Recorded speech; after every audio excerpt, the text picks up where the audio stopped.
everyone. Let's bring this workshop of the County Commission to order, please. Today is Thursday, October 12th, and we're going to start with, do we need a roll call vote? They've got it. Okay, all right. Affordable housing. Barry? Yep, okay. So who's going to provide this update? All right, Rebecca's on her way up. All right. So, Commissioners, we have 3 items this morning on the agenda. So, affordable housing program development update. We talked about the Rays Stadium term sheet and then agenda review. What I will start off though is just kind of giving you a quick report of last night.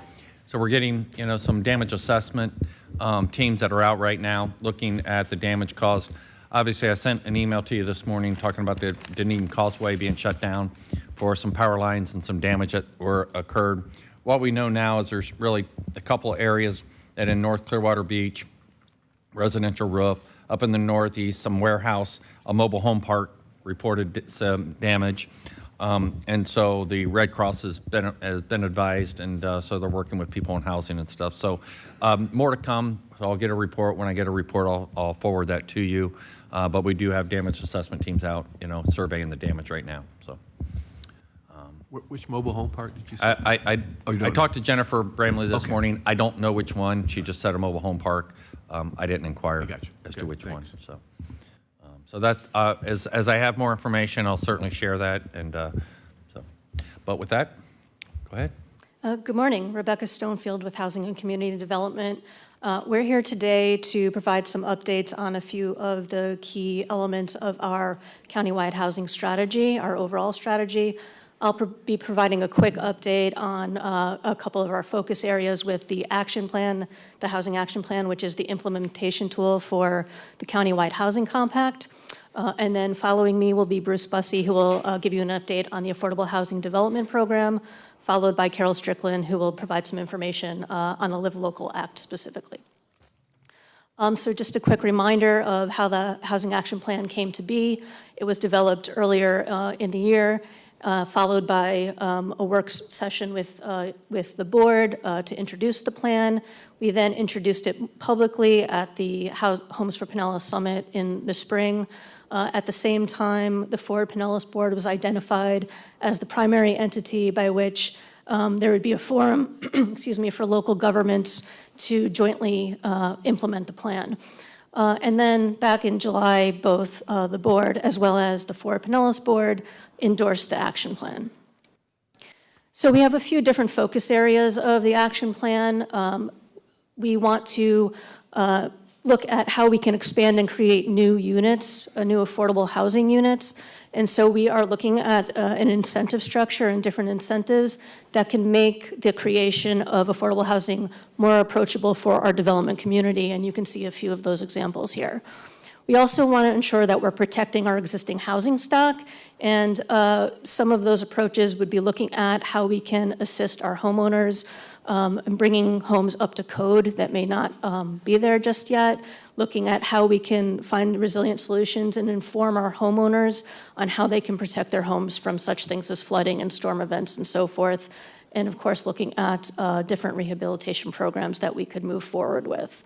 And kind of a third focus that we're going to be looking at and are moving forward with is as affordable housing units are built, they have terms associated with them. So they may be required to be affordable for 20 years, 30 years, or whatever the approved terms would be.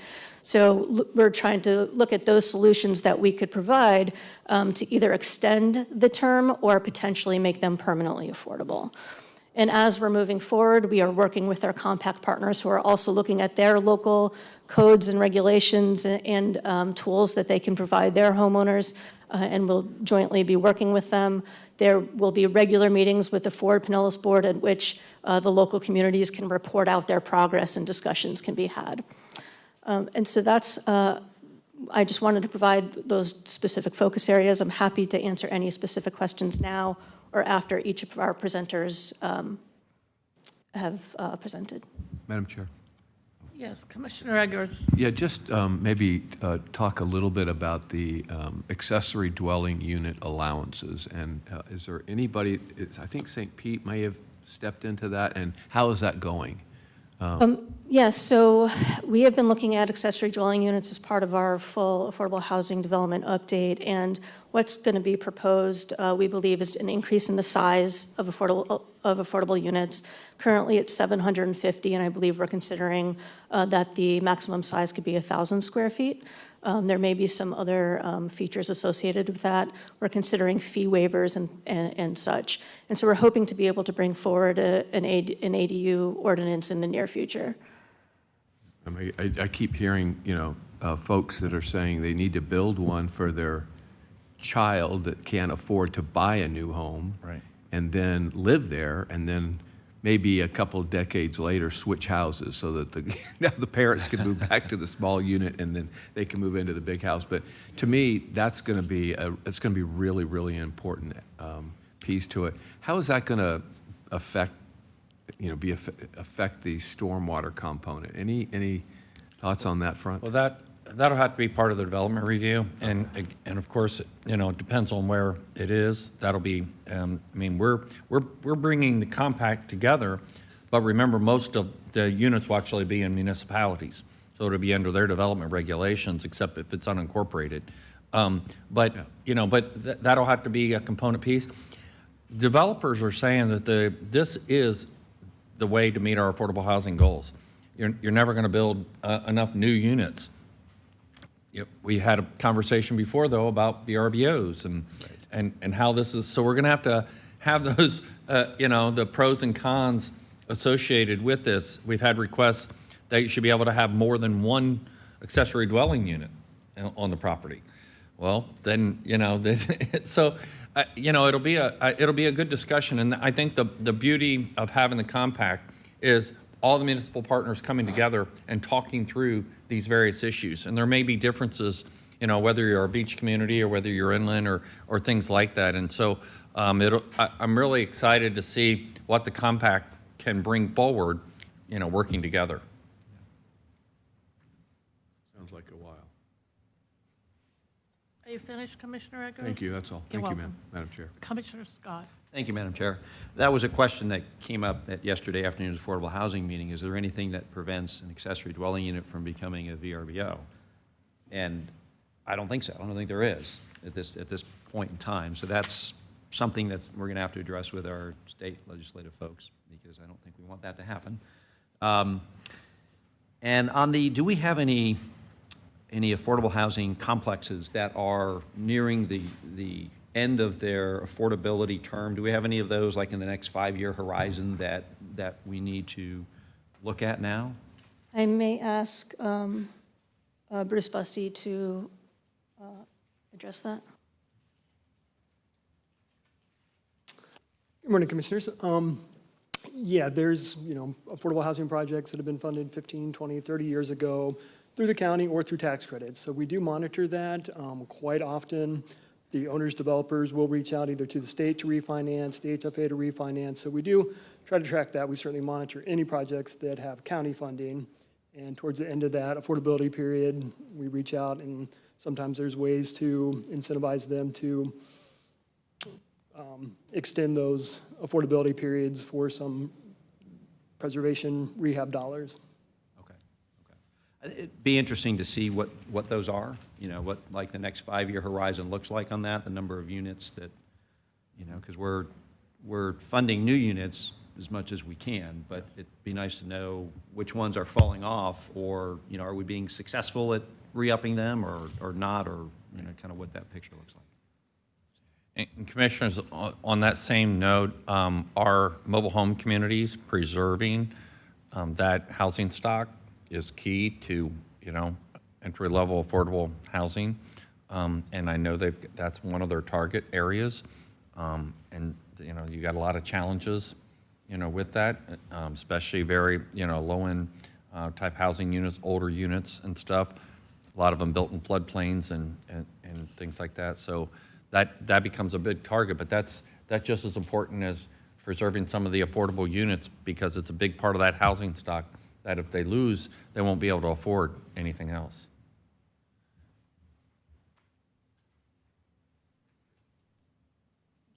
Any other questions? Good. All right. Thank you, Rebecca. We got to get coffee going this morning, so, you know. All right, the second part of our presentation is a brief update on the Affordable Housing Development Program. It's one of several programs that the county administers, but it's by far the biggest program that has the most impact on affordability because of the fact that it's directly producing new units by funding construction. The way those dollars are utilized is we often provide additional assistance to affordable housing project that has a financing gap, and so the dollars are used to fill that financing gap. We're also working really hard to reach out to market rate developers to include some affordable units in their project, again, by providing some direct financial assistance for that construction. So today's overview is kind of a snapshot of what's underway, focusing on 11 projects that the county has committed funding to. Of these projects, they're all either under construction or in that pre-construction phase and getting ready to start in the near future. 5 of the projects, as you can see, are under construction. I'm happy to report those are all going well. I'm going to highlight 2 of those projects just a little bit later in the presentation. So everything that's under construction seems to be on track, moving forward well. 2 of these projects are delayed. Basically, those reasons involve design, engineering, permitting, just kind of a slower process to get to the closing. We do anticipate that things will be moving forward, and they'll probably be closing by the end of the year, early next year, and moving to construction. And 2 other projects are delayed because of cost increases.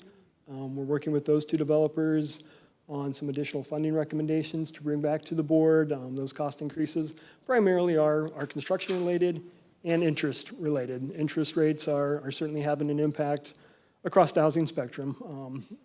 Home purchasing, it's definitely impacting, but just as much it's impacting the financing for construction projects as well. So I want to talk a little bit about numbers to kind of give you a snapshot of what some of the costs are, what some of the productivity is, and what kind of a result you're getting for the investment of the funding that you're putting into these projects. When we total up the project, those 11 projects in the previous slide, that will produce over 1,400 new units. 1,146 of those units will be affordable. By that I mean there'll be restrictions on those units that limit the household's income eligibility and also reduce the rent. So there's a range of different limits throughout that portfolio of serving the under 50% AMI families all the way up to 120% workforce housing. When we look at that investment that the county made of $37.8 million, that really represents about 9% of the overall economic impact construction activity of the $422 million in total that these projects are costing to develop. We're always comparing our numbers, our costs, one project to the next, what's the reasonable amount to assist these projects, and so we wanted to provide some averages. Right now in these projects, we're looking at an average development cost, $293,000. That's going up. It's been going up. That's an average. The range between these projects is actually $231,000 to a high of $420,000 per unit. No 2 projects are alike. I say that a lot, whether it's the land cost, the location, the size of the project, the type of construction. So it's never quite apples to apples, but we're always comparing those costs and the impact and keeping our finger on the pulse of costs and trying to be as reasonable as possible. When we look at these projects, our average county subsidy is $32,000. That ranges again from a low at $21,000 per unit to a high right now of $58,000 per unit. So I wanted to point out one other, I think, important number. Since the start of the Penny 4 program a few years ago, with the set aside for affordable housing, estimated at $80 million, the latest estimates from the Office of Management and Budget now have that looking more like a $93 million total over the 10-year period. So one of the few rising numbers that I'm happy to report on is the increase in potential revenue for the program. And then I just want to highlight a couple of projects to kind of demonstrate and show that these projects are coming out of the ground, and in the near future we'll have hundreds of additional units here in Pinellas County. This project is known as ARIA. It's a mixed income project. This one we're pretty proud of because it is not financed through traditional affordable housing funding. This is a project that the county committed $4 million to and will include 125 workforce housing units. They're under construction. We've got 25% complete here on the slide. Site visit this week looks like they're more at 30%, so it's a very large project. They're estimating a completion date of March 2025, so it's got a little ways to go, but it's going to have a big impact on that community, that area, and one that we're proud of the income mix, because not only is there a significant amount of workforce housing units, there are 66 units at 120, but also 59 units at under 80. So it's a nice three-tiered mix of different affordability in this project. The second project that I wanted to highlight is adjacent to Lake Seminole. It's Valor Preserve, being developed by the Pinellas County Housing Authority and their development partner, NewStar.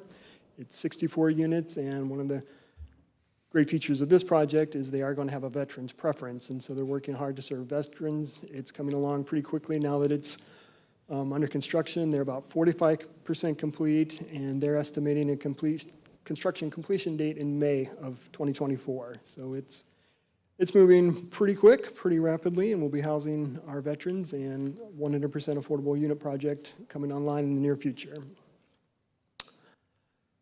The last work session we were at, when we had an update on affordable housing, we talked about trends and conditions. All of those are pretty consistent since December.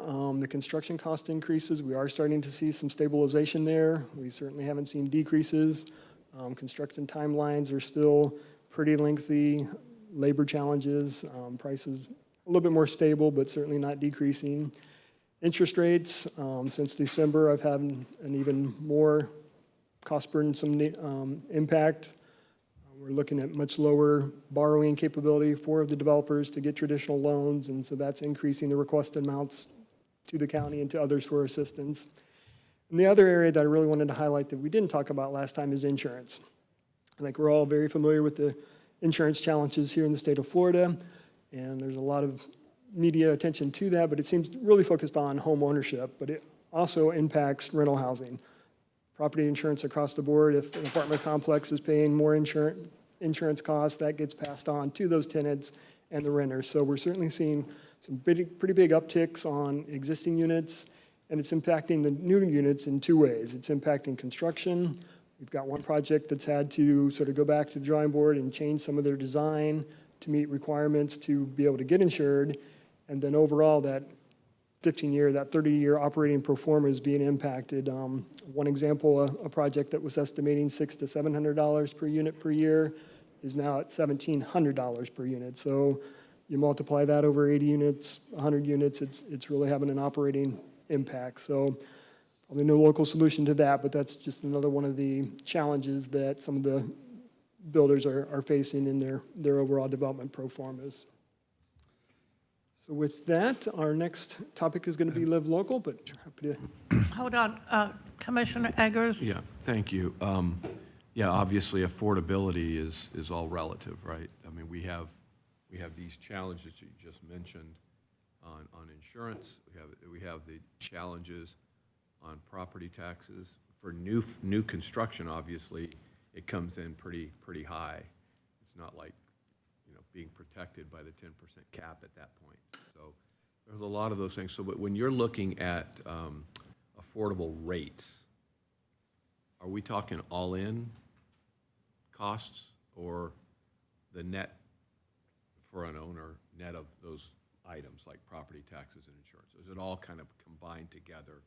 So we say that their rental rate is $2,000 versus $2,500 on the market.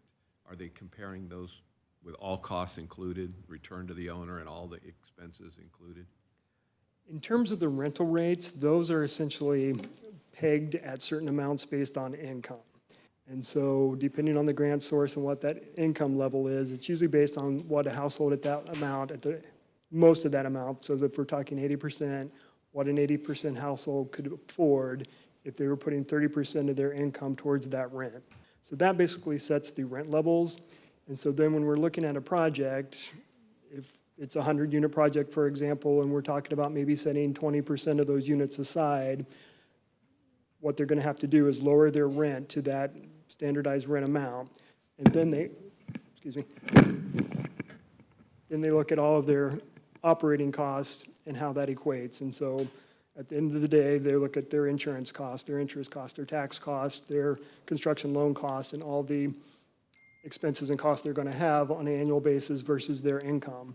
And so they have to do that balancing to cover their cost and keep their rents at that required level that is enforced and applied by the financial assistance provided through the grant programs. Yeah, well, that continues to be the challenge, I think, is there's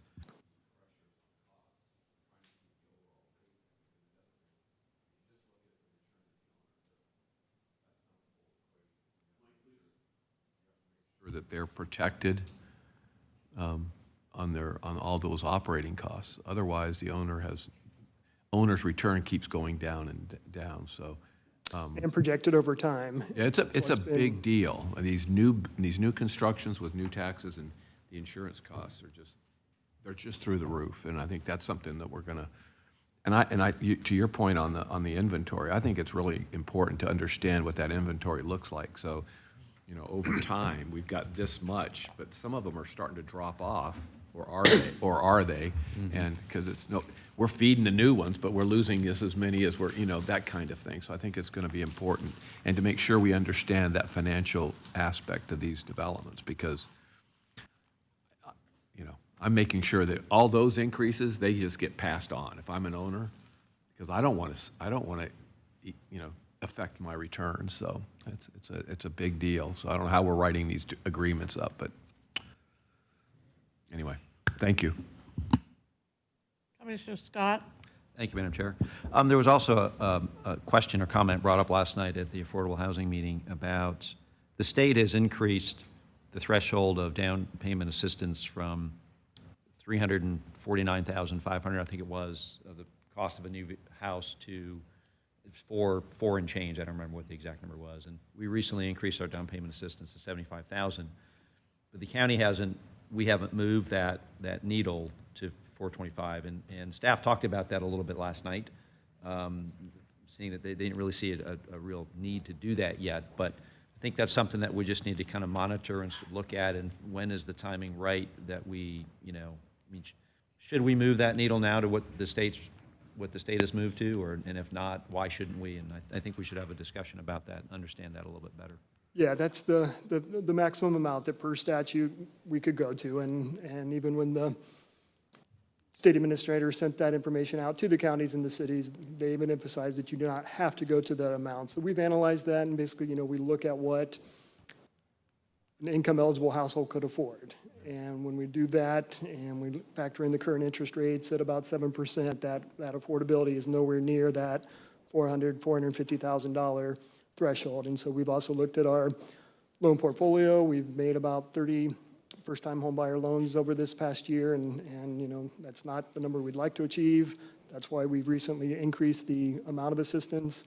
And so we really felt like it was that amount of assistance that buyers need, and not necessarily housing prices. There are condominium smaller homes out there in the $250,000 range that an under 80 home buyer can afford. But on that upper end, 400, 480, you're kind of getting out of the arena where they could really stretch that far to meet that. So we're doing that analysis, and we can certainly bring that back to you. Are there houses even available in the county for $349 anymore? I mean, at one point, that was a house on the water, but, Townhomes and condominiums primarily. I mean, Commissioner Peters? Thank you. If they're going in townhomes and condominiums, then they've got the common area maintenance fees that can be out of control in the assessments. And so is that even reasonable? Because if they have to do the mortgage on a townhouse or a condo, that's going to make it at the 349, but then you got the insurance and the plus and the plus and the plus, where in a house you don't have that common area maintenance, you don't have those unexpected assessments.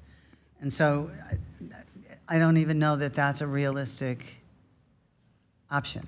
And Commissioner, we are reviewing that with intent on aligning with what the state has done in St. Pete, but we're conducting that review, just so you know. And I think the only way to make it affordable is you almost have to go on 40-year mortgages, and I don't know if that's even a thing yet. Because to make the rent, I was actually, when we got the notice about it, I started doing the math, just on even a 5.5%, which you can't even get a 5.5%, but even on a 5.5%, to make it affordable for somebody in that age range, you'd have to do, with the $75,000 down, you'd have to do a 40-year mortgage to make it affordable. And I don't know that banks are doing that. I don't think banks are typically doing that. We'd have to review that. The county program is limited to 30 years now. I don't know if that's statutory or not. Well, I mean, the non-reimbursement, I mean, the not payback 30 years can stay 30 years, but to keep the payment low enough and then be able to pay the insurance and the taxes, I don't know if you've done that math, but I did it just on a 5.5%, which nobody's going to get right now. But if you do the math and amortize that out, that would get you at like a $1,200 or a $1,300 a month mortgage payment. But that doesn't include insurance, and it doesn't include garbage and water and everything else. And that's on a 40-year with a 5.5. And I don't even know if you can get that. So how can a $349,000 work? And if you go to a higher price, it's still not going to work.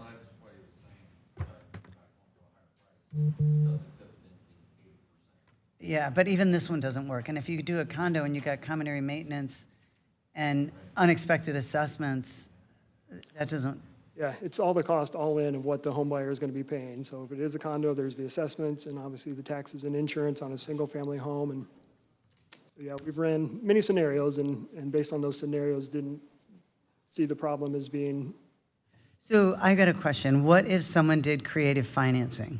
So what if somebody got a personal investor to do a 40-year loan for somebody? Would the county still honor that? I mean, my father used to do that. He used to do mortgages for people. When the interest rates were high and he wasn't making money on his CDs, he held, I don't know, half a dozen mortgages for people. And he was doing it 5.5%. And so if somebody had an investor that would hold their mortgage for them and guarantee the money and it not be a bank, would that qualify? Currently, it would not. Our program parameters require a traditional mortgage provider bank, traditional standards. Well, I mean, it's a traditional legal mortgage. Same contract a bank has. We'd have to look into that. I Look into that not way. explored that. at this Explore that. Thank you.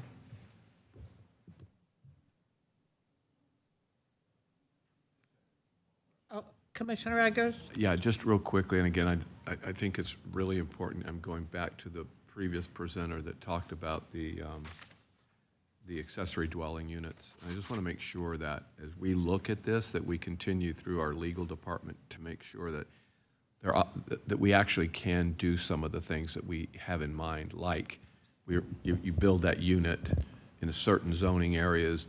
It requires 7-month leases. It requires, no ability to sublet. I mean, documents that dictate what kind of it, because I really still don't think we understand what the Airbnb piece has done to those affordable units that were out there before. Right. That were scarfed up and fixed up, and now they're not affordable. They're for Airbnb, and it could be 5% of the affordable housing that we have that was gone.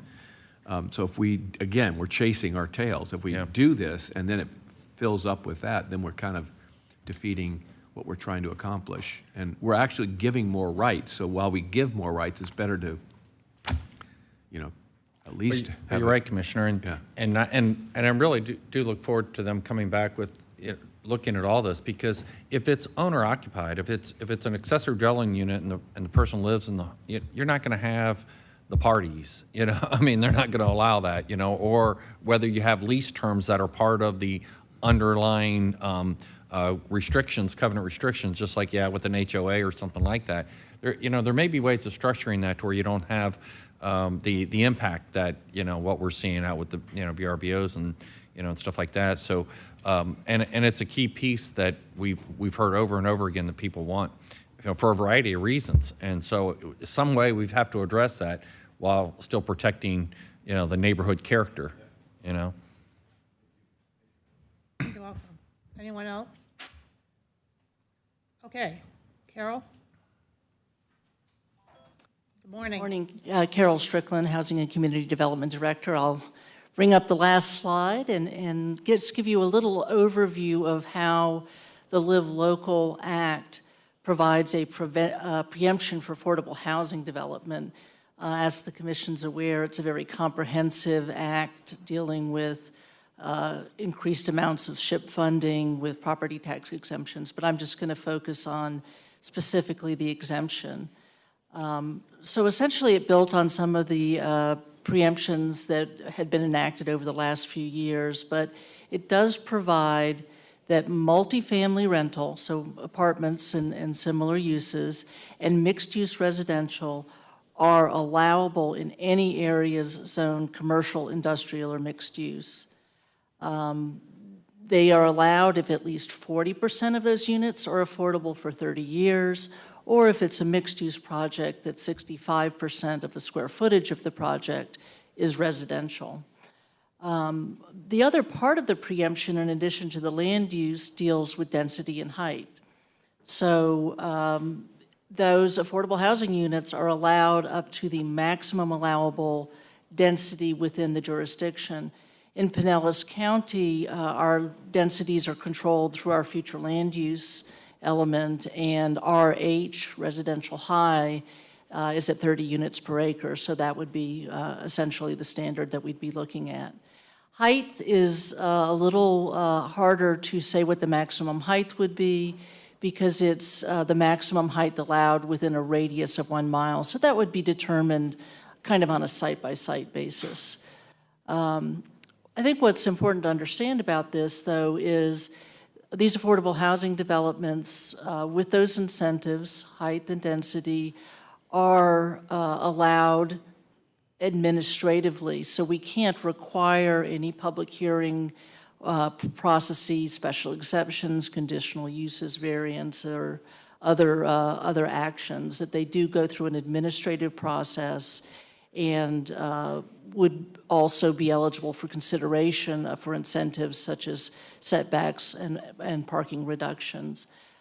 We have not had any applicants yet seeking to take advantage of this. Certainly the development community is very aware of these provisions. We are talking with the other members of the Housing Compact and Forward Pinellas to kind of move forward together in what our understanding is of how to administer these provisions. We do know that one of our partners, Largo, has had an application, so we're certainly following that to make sure we understand how this legislation applies. And that concludes my presentation. I'd be happy to answer any questions. Okay? Question. Okay, just a Oh, quick- Commissioner Justice. Thank you, Madam Chair. So how, that, you answered really the only thing I had was about what the process would be as far as, and it would just be filing papers and they go about doing it. There's no step along the way unless they wanted something as far as different from parking or setbacks, or is that just automatic as well? Well, it would be done through the site plan review process. We currently have in place a process where we can determine eligibility for our current incentives. In other words, they submit their affordability information, and we would make sure that they meet those affordability requirements. What's different about this is the affordability requirements would then be monitored at the local level and not through the state. But essentially, it's a site plan review, development review committee process that results in administrative approval. And then how do we monitor the affordability component of it? How do we do that since that's our responsibility now? We're looking at various ways to do that. We have not finalized that. Some local governments are asking for housing agreements where the developer agrees to submit annual monitoring reports. So the responsibility for the monitoring falls upon the developer, is reviewed by the local jurisdiction is the most likely way to approach it. Okay, thank you. Madam Chair. Commissioner Eggers.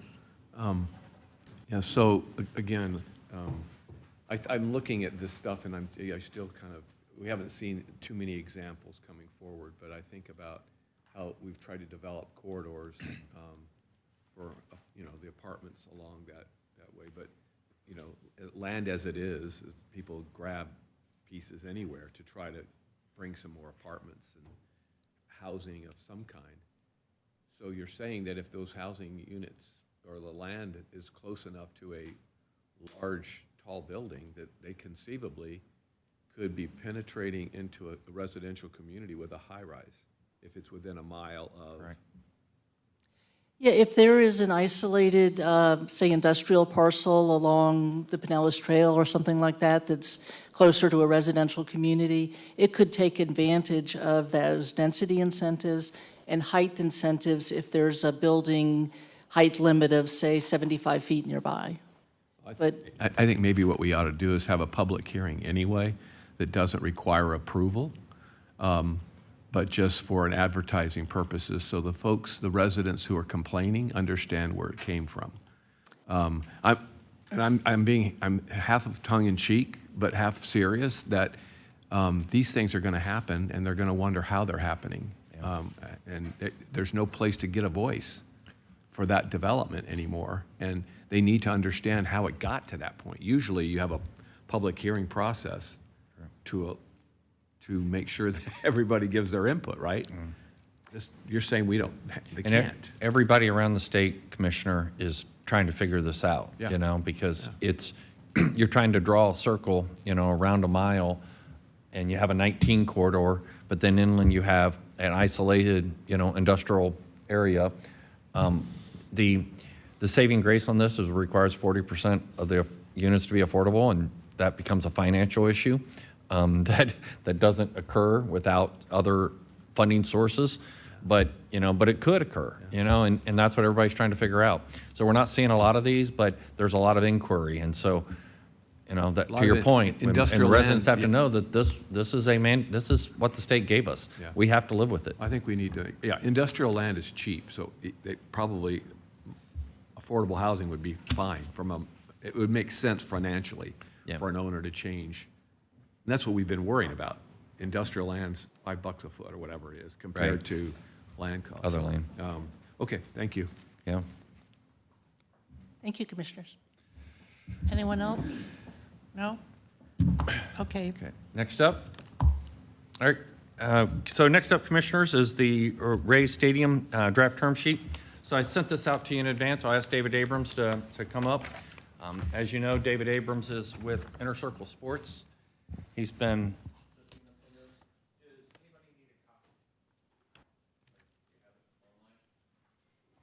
Got it, thank you.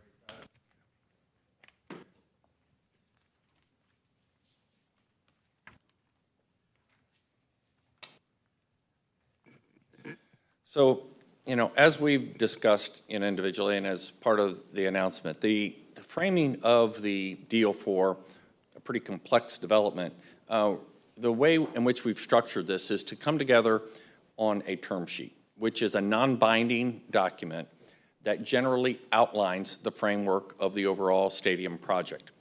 That enables us to get into the finite details of all the various documents that'll need to occur, both from us to the city, us to the team to the city, Hines Development, in a very complex, set of development documents. As we kind of walk through the general outline of the stadium deal, as you can see, the stadium project itself is on about 17 to 20 acres of the historic gas plant site. That's the piece where the stadium will reside. The rest of the development will occur over time, and that'll be part of the development deal, that the city will control with the Rays and with Hines Development Group. We'll be part of that because we're the owners of the site, and so parcel by parcel, we'll release that as the development occurs. That's part of the discussions on how that is, the mechanics of how that will occur is part of the ongoing discussions. So we'll have a project agreement that'll be between the City Council and subject to the approval of the County Commission. You'll have an in-town, it's got to be consistent with the in-town redevelopment plan, so you currently have a CRA that's covering that area. so it'll have to be consistent with that. You get down into the funding, the development agreement, you can see the various components. Everything will have to obviously be developed, even though the Rays and Heinz Group will be development. They have to do it in accordance with state law in terms of all the bidding, development requirements, both state law and City of St. Petersburg development requirements. They have to obtain all the necessary permits. They have to do all the coordination with both the city and the county. When we get down to the actual agreement, and if you look back on page 10, that's really kind of gets into the financial aspects of it. So the estimated cost is $1.3 billion for the stadium itself. The city contribution is $287,500,000. The county's contribution through the TDC funds are $312,500, with $25 million coming back over 25 years. That puts us as a partner basically at $287,500, except obviously the price of money. So there you then go into the CRA. So the CRA is being used as part of that. That was the original intent of the CRA, was to develop that area and that site. So there's $75 million that's on the city side. That was a contribution to the development of the site. We talk about the residual, and I talked to you individually about that. Any residual coming out of that estimated to be about $28 million. But that's part of how that project will occur over time. The rest goes into kind of the structure where you have a stadium entity. You've got a construction trust agreements. I'm going to let David kind of talk to some of that on how the bonds and all that will occur. What we're going to do is the city's going to become the sole funder of this. So they're going to issue any bonds. They're going to control the development. And the reason we did that is because our portion is on the stadium only. Their portion is on the rest of the development. Okay, and so it's going to be done over phases. They've got to put money into infrastructure, and so it was cleaner if we stuck to being a financier, which is how the original Tropicana Fields was developed. And so we'll do that through interlocal agreement with us to the city, and then they issue and are responsible for that debt. We don't have to borrow the entire amount. That was part of our discussion as we talk about, do we want to put more money down? Well, it'll take us about a year before we get through design and when we have to make those types of decisions. Hopefully some of our other major capital projects, maybe along the coast, will be further along to where we can collectively make that decision in terms of where we feel comfortable in terms of money down versus the amount we would want to borrow for our portion of the project. Then it goes into kind of the structure of the deal between the city and the game day revenue or game day police and insurance requirements and stuff, which we've pushed that over onto the team. This team is solely responsible for any cost overruns. They're solely responsible for all operating costs, and they're solely responsible for future CapEx. And that's very important, where they're going to continue to make improvements to the site. We're going to have agreements that'll set up to structure to make sure they're making those improvements to the site to where they properly maintain the building into the future.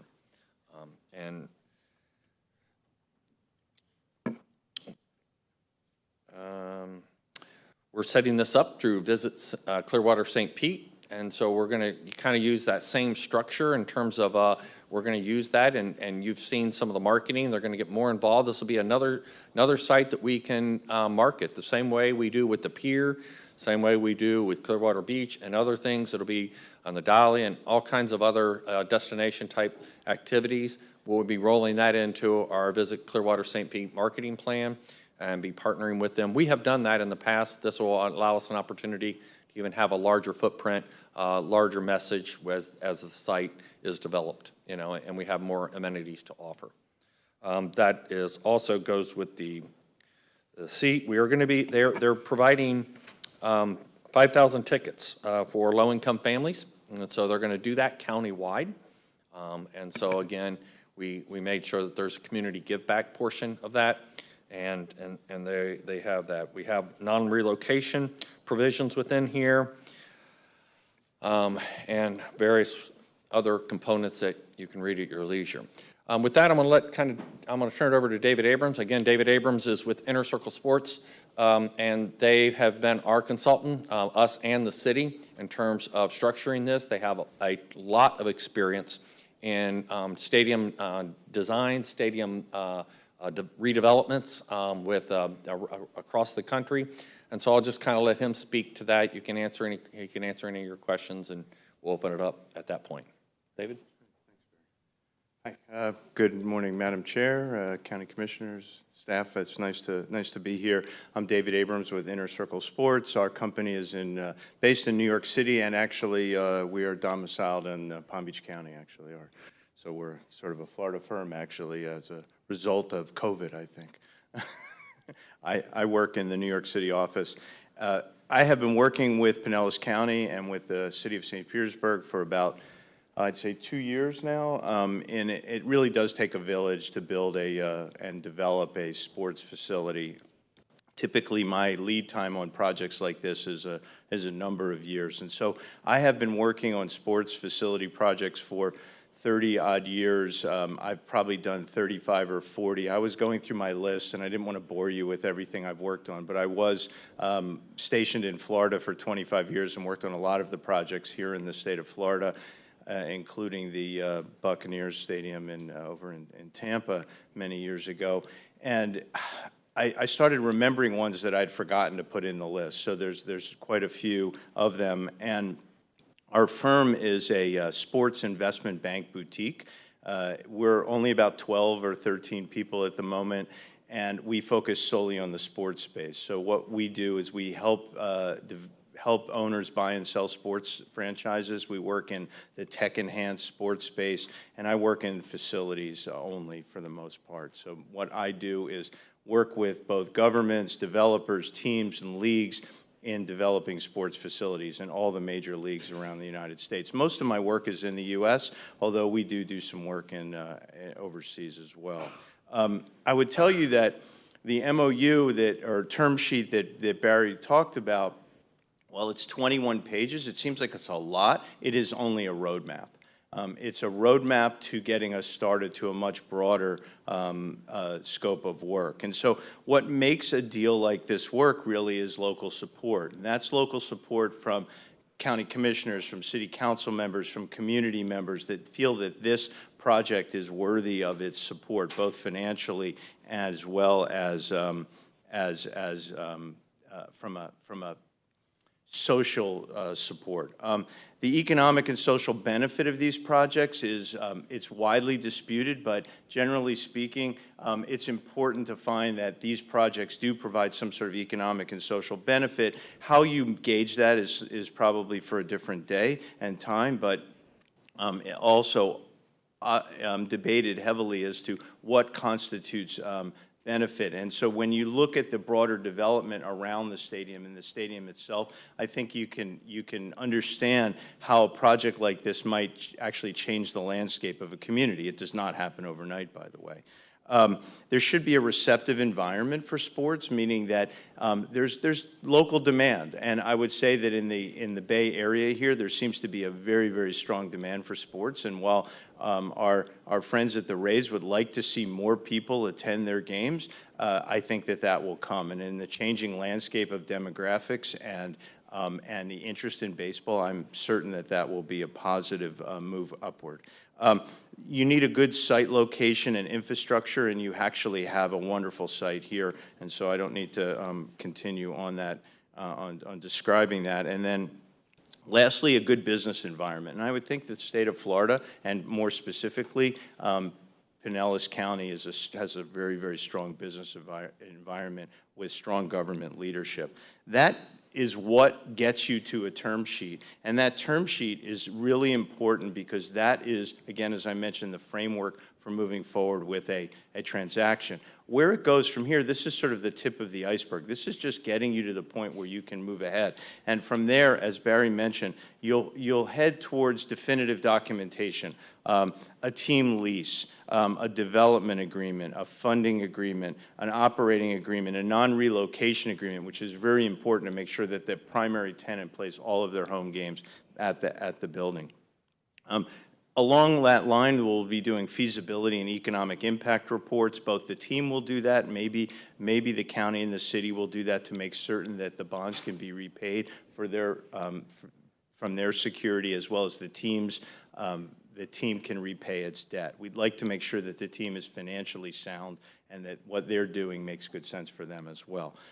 Then we'll end up we'll head towards capital raising process, and that has to happen, obviously, so we can put money into a construction fund, and that the process of actually building the stadium and surrounding development can happen. And then we'll go into a construction phase for, I would say about 30 months, and then an operational phase, which would be 30 years. So these are the kinds of projects that are not only long in the making, but they go for 30 or 40 years. And so you need to have a long-term view, and the important part, and something that we do, I used to say, like, I'm in the finance business, but I'm in the negotiations business, is trying to look into the future to make sure that the projects that we are entering into on behalf of our clients, they work on day 1, and they work on day 5, and they work on year 5, they work on year 20 and 25, and that's the most important thing.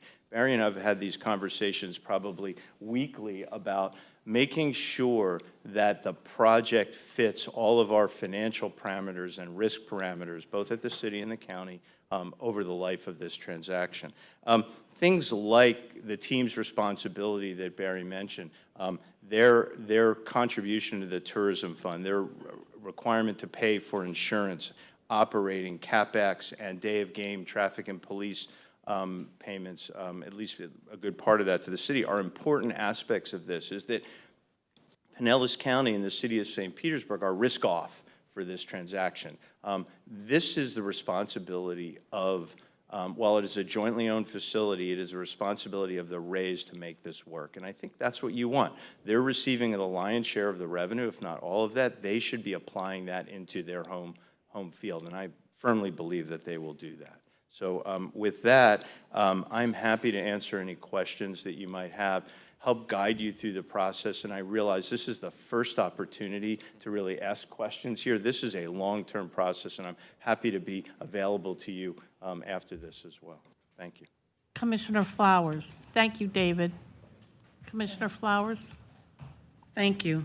So I don't know if you're prepared to answer. If we can go back to page 10, I just want a clearer picture when it comes to our revenue portion.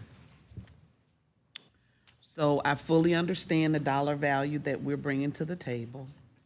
So Understand the 25 million that we'll get back over a 25-year Correct. period of time.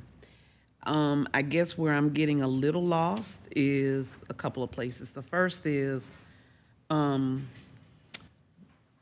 it talks about the in-town redevelopment CRA and any overage that that fund brings in, that goes towards any enhancements. It'll have to be allowable projects that are defined within the CRA.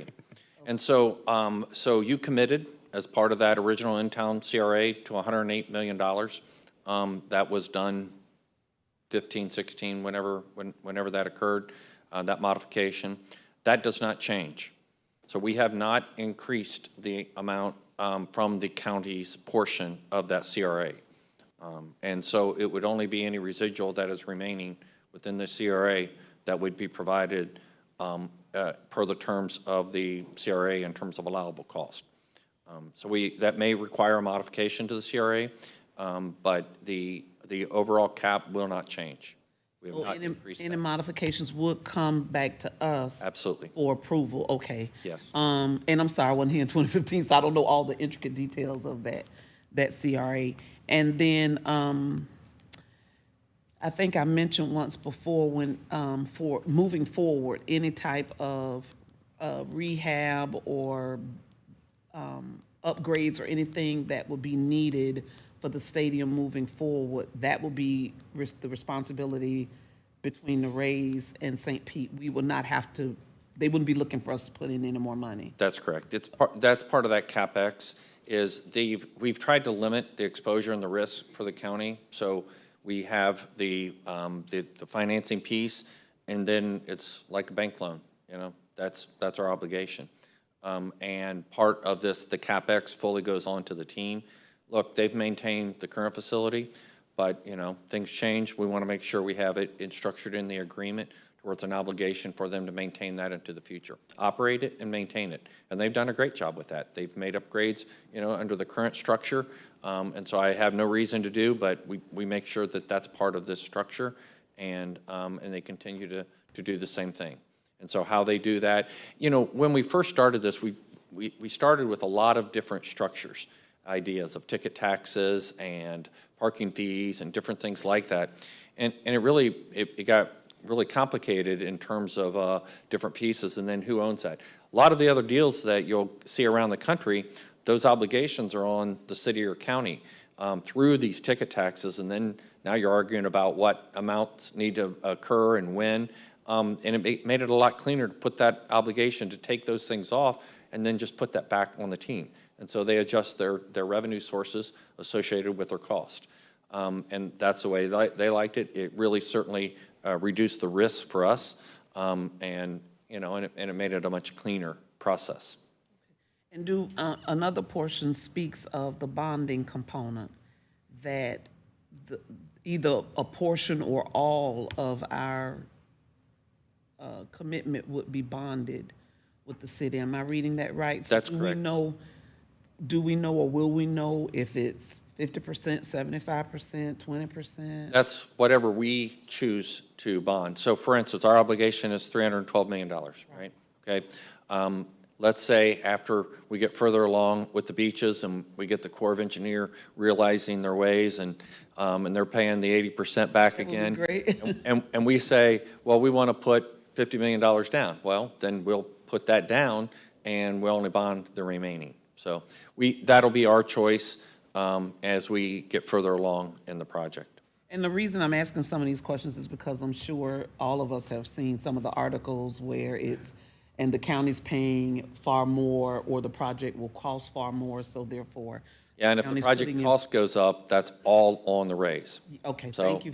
So, you know, as as we said, at this point, they can, you know, pave the entryways in gold, you know, because it's on their dime, you know, and they have and the key to that is then they also have the requirement of maintenance, long-term maintenance, so we don't want to skimp in terms of the type of material, things, and the way we build it. So they have a vested interest in being a true partner and maintaining, you know, the facility, just as they've done with the current facility. I think that the structure works, you know, well, but that's the kind, and the city is going to issue all debt, okay? So, and then we'll have an obligation through interlocal agreement with the city for our portion of that, you know, repayment.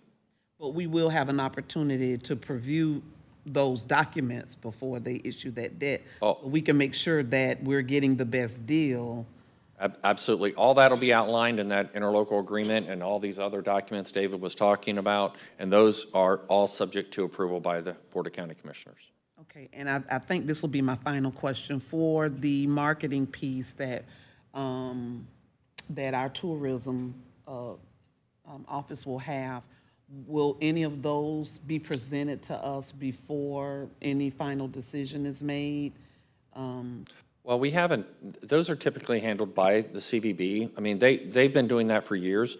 We spend about $800,000 a year on marketing race stuff right now, and have for the last, you know, couple decades, you know, as long as I know. So they have those types of agreements where it makes financial sense, the same model that they've used with others, and they look at the return on investment. I always tell them, when we look at marketing, there's a little difference in the way the Rays market stuff and the way we market stuff. We're interested in heads and beds, they're interested in heads and seats, right? You know, well, we're looking at that outward tourism piece, you know, and that's how they structure that. Well, they need to work in conjunction with the Rays, the same way we do with other types of events, a Dolly and everything else, to be able to, you know, enhance the marketing, to draw visitors in, and enhances both their attendance and our bed tax money, so. Okay, I think that's all I have. Thank you very much, appreciate it. Commissioner Latvala? Thank you very much, Madam Chair. I have a series of questions. You mentioned previous stadium deals. One that I can remember was for another baseball stadium in Florida that worked well for the owner, but not for the folks in that community. Can you talk about how this deal may differ from the deal that the Marlins had in Miami several years ago? So I represented actually Miami-Dade County in that transaction and worked on that financing. Did not represent the Marlins.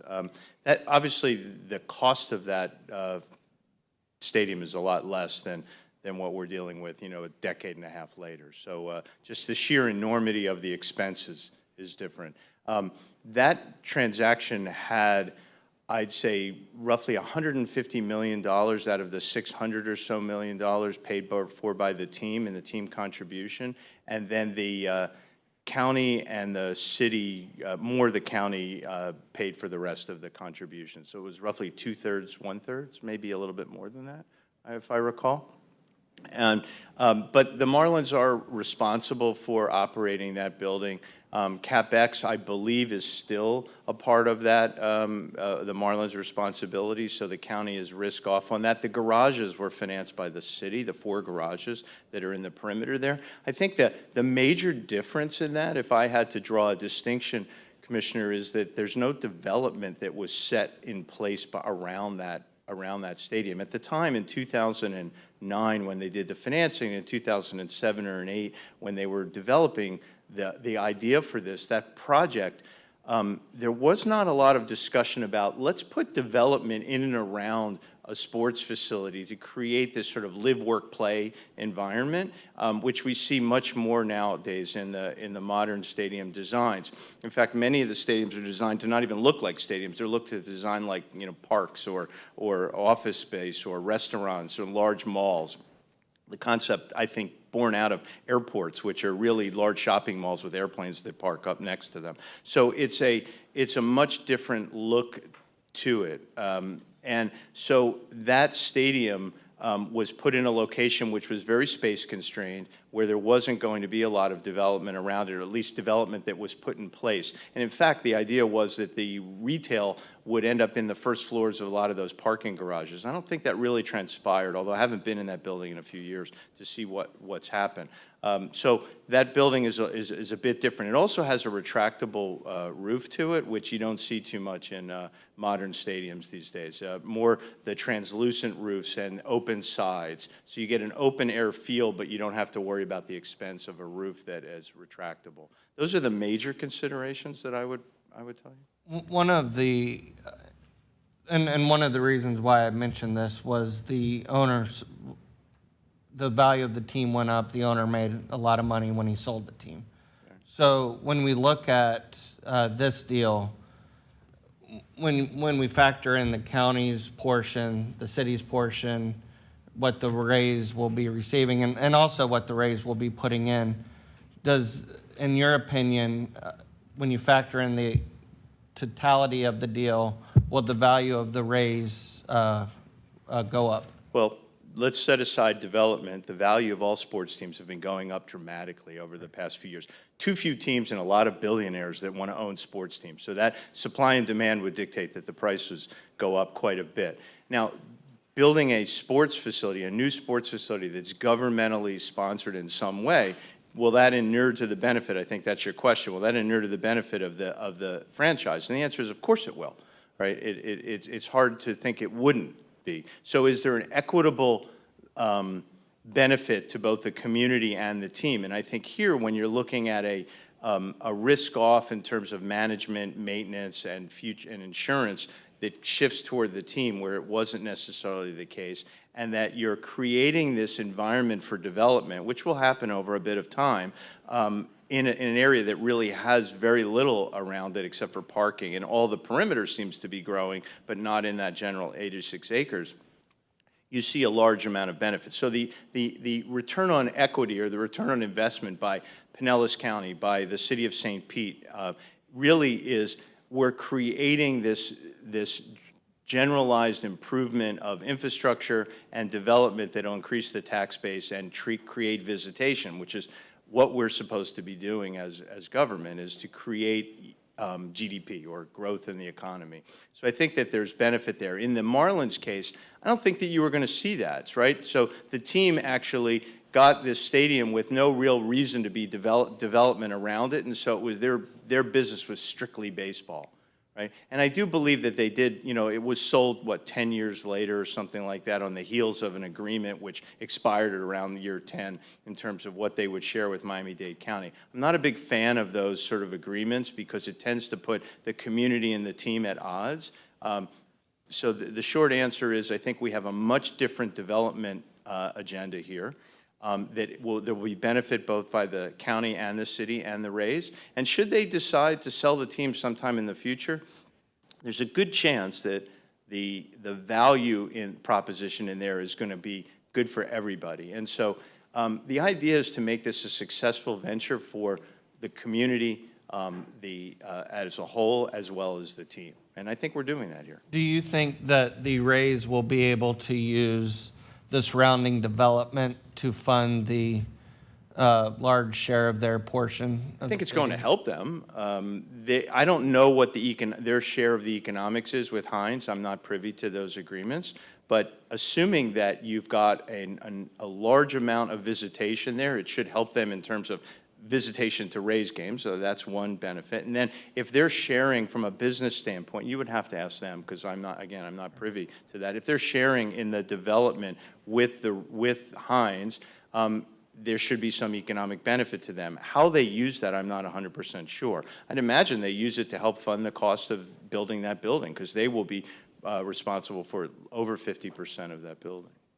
And to kind of piggyback on what Commissioner Flowers talked about with the bonding portion,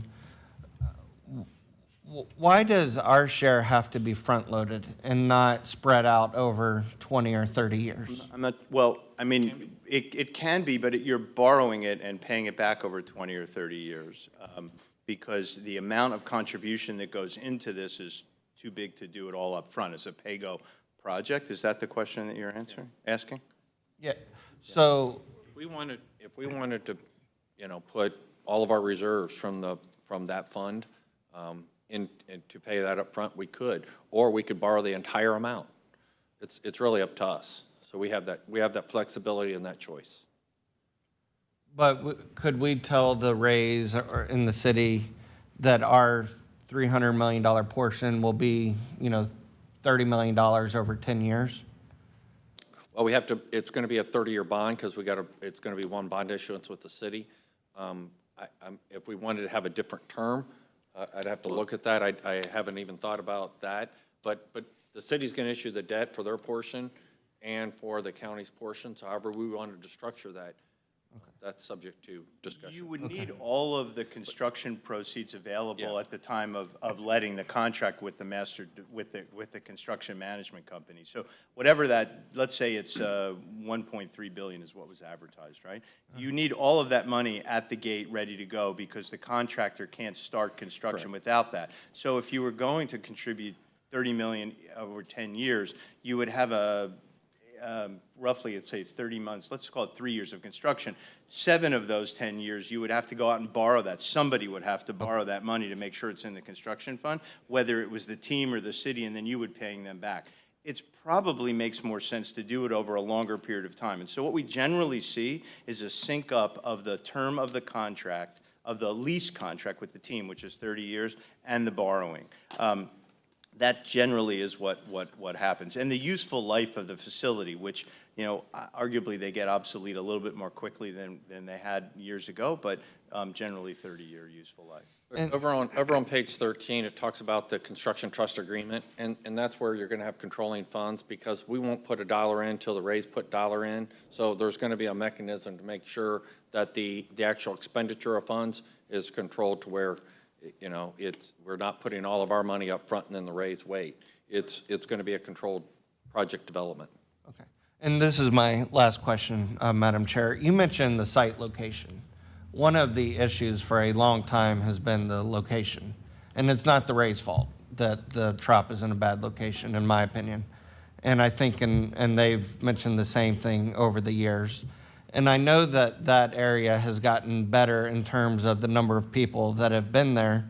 But one of the issues over the years has been if you draw a circle around the Trop, you know, within 20 or 30 miles, a large portion of that area is the water. And fish don't go to baseball games.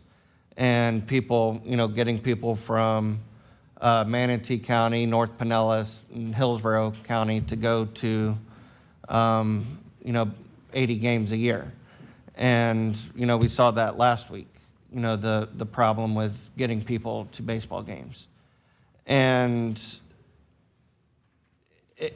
in your opinion, do you think that they can sustain 20 to 25,000 people in a new stadium for 80 games a year? Yeah, it's a great question, and I don't think that, I think you should be asking that of the Rays, and I have asked that of the Rays, and I'll only tell you what I think their response was to me, because I'm trying to recall that, is that, yes, that we are challenged a little bit. Interestingly enough, we have both Rays and Marlins as our two teams. So yes, surrounded by water, but basically named for sea creatures. So, you know, hopefully it works a little bit better. But yeah, I think that the range and uptick of attendance and their expectation is modest. I'm not talking, you know, the gold standard in MLB would be 3 million fans per year. The Dodgers, the Red Sox, the Yankees, perhaps even the Mets, you know, the Phillies, those teams, and I'm sorry if I've left others out. Generally, you know, 3 million a year. The Rays have been consistently in a laggard in attendance of about 1 million or so a year, and I think that their expectation is not to go from 1 million to 3 million, it's to go incrementally upwards, right? And so they've done the math on that, both Major League Baseball, and they are doing that at the team level to make sure that they will generate more fans. You've seen a movement from stadiums surrounded by parking lots to stadiums surrounded by activities, right? You make this a live, work, play environment. You create this sort of nascent attendees, you know, people that actually, wow, this is great. You know, not only in my neighborhood do I have museums and parks, I have a stadium which will have concerts and which will have other activities. By the nature of that, yes, you will see an uptick in attendance. You know, will it be 2 million or 3 million? Only time will tell. I don't have a crystal ball on that, but I do believe, and you should ask them that question when they appear in front of you, is that I think they believe that that uptick will be significant, but not 3 million. And I did want to say that the Rays and the city would both welcome to come to a future meeting. We wanted to have this really about, I don't know, with the commissioners and us talking about our side to that. The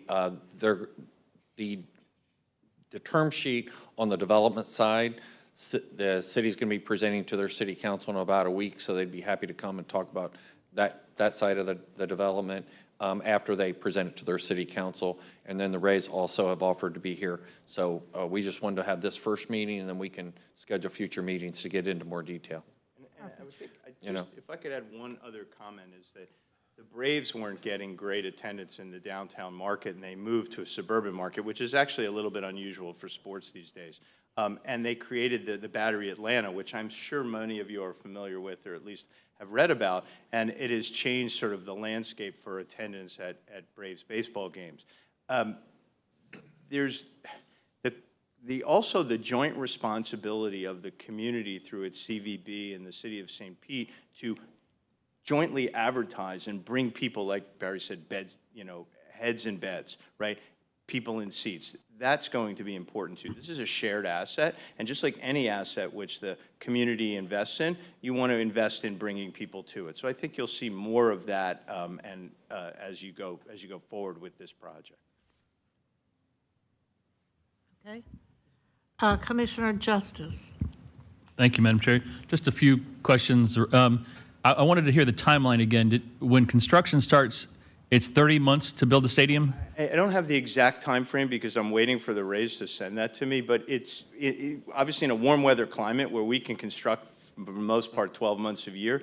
A stadium of this nature will be, from the first shovel in the ground to CO would be in the 30-month range. 30 months, okay. They're looking at having this open for the 28 baseball season. No, I just have heard some other construction projects that were 24, 36 months that seem much simpler than a billion-dollar baseball stadium, so I was just wanted to make sure I heard that number right. How much, in the old days, NFL owners used to say that they made money with a TV contract, and everything on game day was pure kind of gravy for them.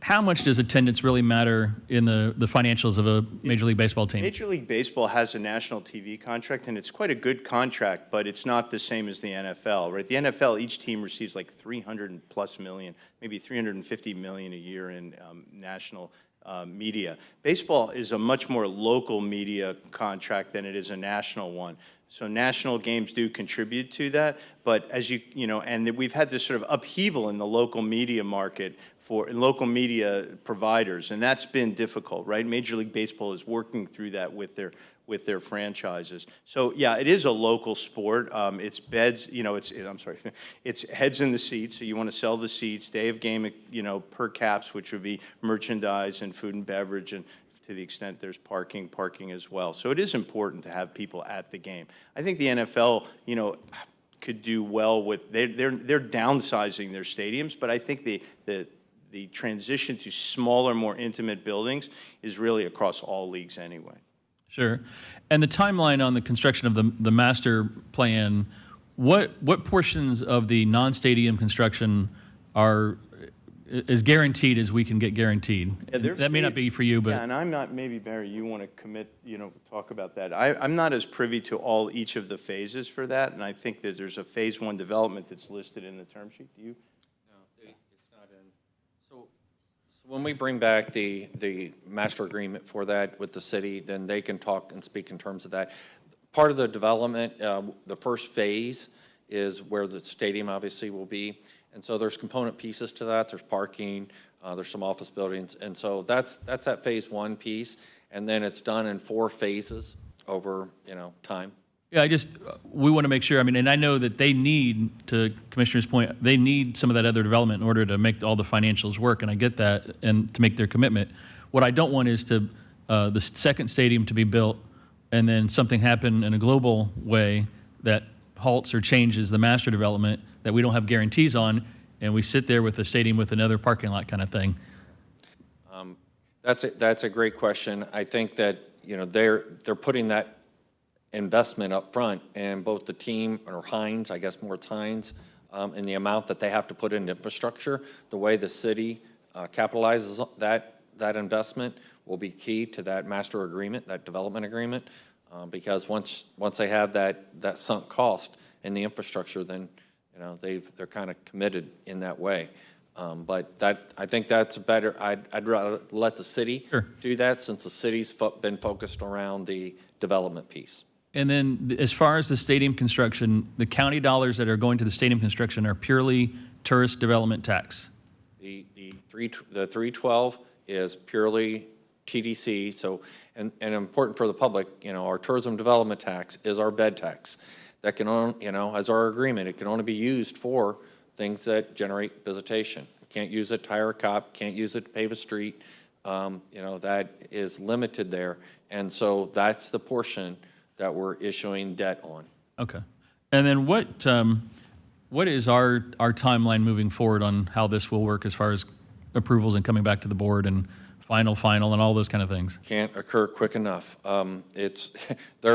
We spent an hour and a half the other day talking about the agreements that need to be developed, not talking about the agreements themselves.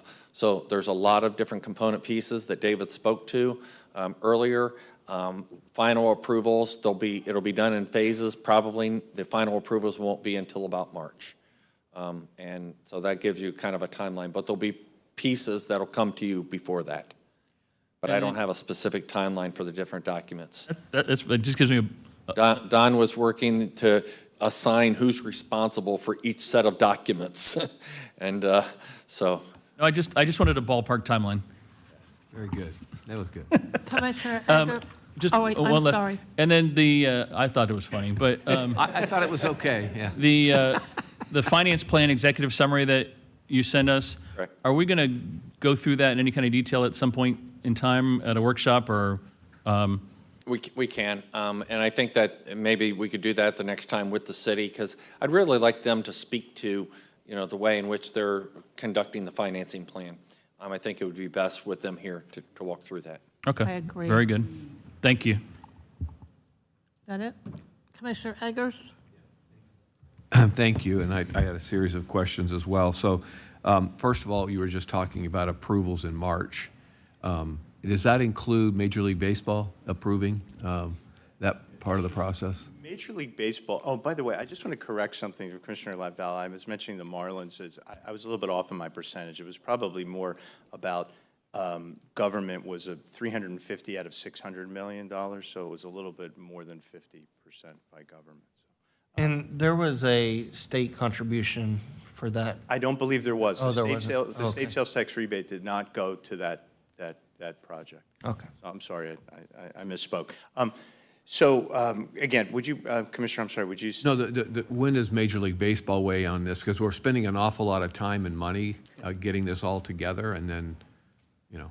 Major League Baseball will have to approve all of the business documents, the principal project documents that the team is a signatory to. So their non-relocation agreement, the team use and lease agreement, the development agreement, their financing, because Major League Baseball will probably be providing some of the financing for the team. So all of those documents will go through Major League Baseball approval process. And so while we are working on those documents, the team will be sending drafts to Major League Baseball. Major League Baseball will be commenting on them. The last thing MLB would want to do is have a team enter into a set of agreements that they cannot financially withstand. So there will be checks and balances, just like we're going to be doing on behalf of Pinellas County and St. Pete. Assuming that they have the same attitude that we do, the sooner the better, they would be filtering those things ahead of time anyway. Absolutely. So we won't be doing any financing for any, there will be no financing done until MLB is signed off, right? Just like Pinellas County. Yeah. So Barry, you just talked about bed tax and what it can be used for, what it can't be used for, and that's great. There's a property tax component here to the stadium in the sense of a baseline taxes that were in place some years ago, and then the TIF component, the tax increment financing. So I just want to make sure that as we go forward with our residents, I guess we're talking about from our perspective, but City of St. Pete as well, how much of it's being funded by property tax? Okay, so as part, well, again, the in-town CRA, okay, you committed to $108 million as part of that in-town CRA, if I'm correct. I think Chris will yell at me if I'm off on that, but we did not increase that at all. So we did not increase the amount of the CRA with this development at all, not a penny. So it'll have to be, like for instance, you had committed $75 million for infrastructure for the Tropicana Fields redevelopment as part of that CRA before I got here in 2018. So that commitment was there. So that's part of infrastructure that would go to the site out of the $108 million that you created in the TIF.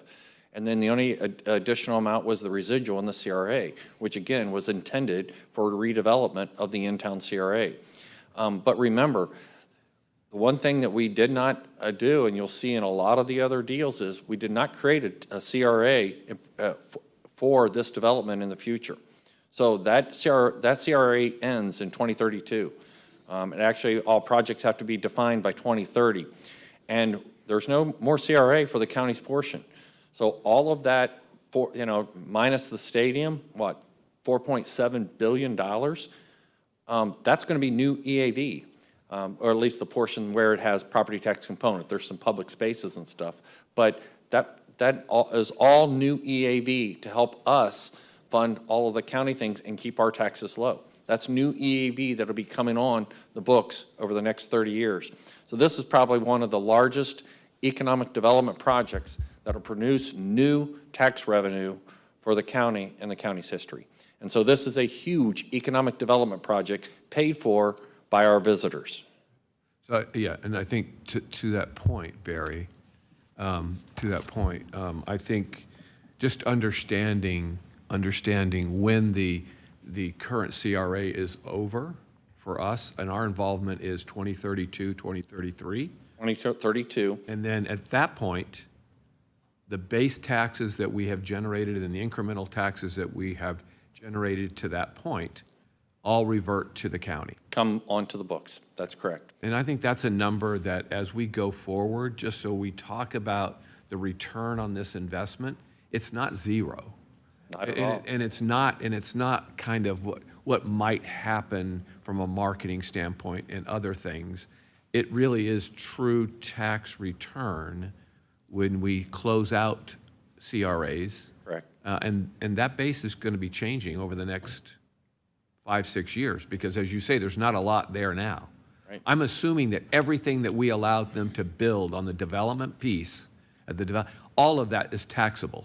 Correct. Right? Property tax and sales tax. Anything that's generated on those properties. In other words, we're not doing this and all of a sudden they come to, oh, by the way, this is government land, so none of it's taxable. All of it will be taxable. All the development, Except for the stadium piece. except the stadium piece, but all of the other development, the Correct. $6.5 billion less the stadium piece, right? Now, each parcel, so we're working through a process, it's called a takedown process. As development comes on, then then we'll take that off of county books. So where we have a section that's a parking lot now, as the development occurs, that'll come off of the county's books and onto the tax roll and be sold to the city or be transferred to the city for redevelopment. And so as each parcel is developed, then that becomes new EAV onto the tax rolls. And you're exactly right. If you looked at this separate from a stadium, take away the stadium. If you looked at this purely from an economic development standpoint and the amount of investment that we're doing here, huge economic development project, and so that's going to produce a lot of return over many, many years. And I know that you're familiar with all those. And I would love to see that kind of timeline where we talk about how it, monies that we expect to be getting and how that equates to present value. Because I think it's significant. I truly think it's a significant piece to this. What a great question. I mean, it's a good PhD project, right, for Wow. somebody, because He teaches, so. Yeah, so I teach this same topic at NYU in their sports management program. And so when you look at return on investment, Commissioner, that if you could equate the present value of all future tax receipts, sales taxes, real estate taxes, and hotel taxes to your contribution up front in 2024, that would be a wonderful thing to be able to do that. Of course, you can't predict over 30 years what those returns are going to be. You can estimate. And so the idea of doing this, and I get asked this question all over the country, is that how do we measure our return? And the answer is it's difficult, but possible. And you look at all future returns of taxes that come to the community. There is some social and subjective benefit as well, but okay, we'll set that aside for a moment and look at the upfront costs that we're putting into this of $312 million. Yeah, you absolutely can do it. It's called an economic impact study. And I know that the county and the city had already embarked on one of these, an early on version one, about a year or so ago, and then it can absolutely be done to equate the two as we go forward. It's not that complicated. It's just when you're looking at a 30-year projection, you're going to be wrong. I mean, you just don't know, right? So you're not going to have a crystal ball to know what those collections. No, but the impetus behind this development is the other, this stadium is the other development. Sure. They're motivated to build and make money.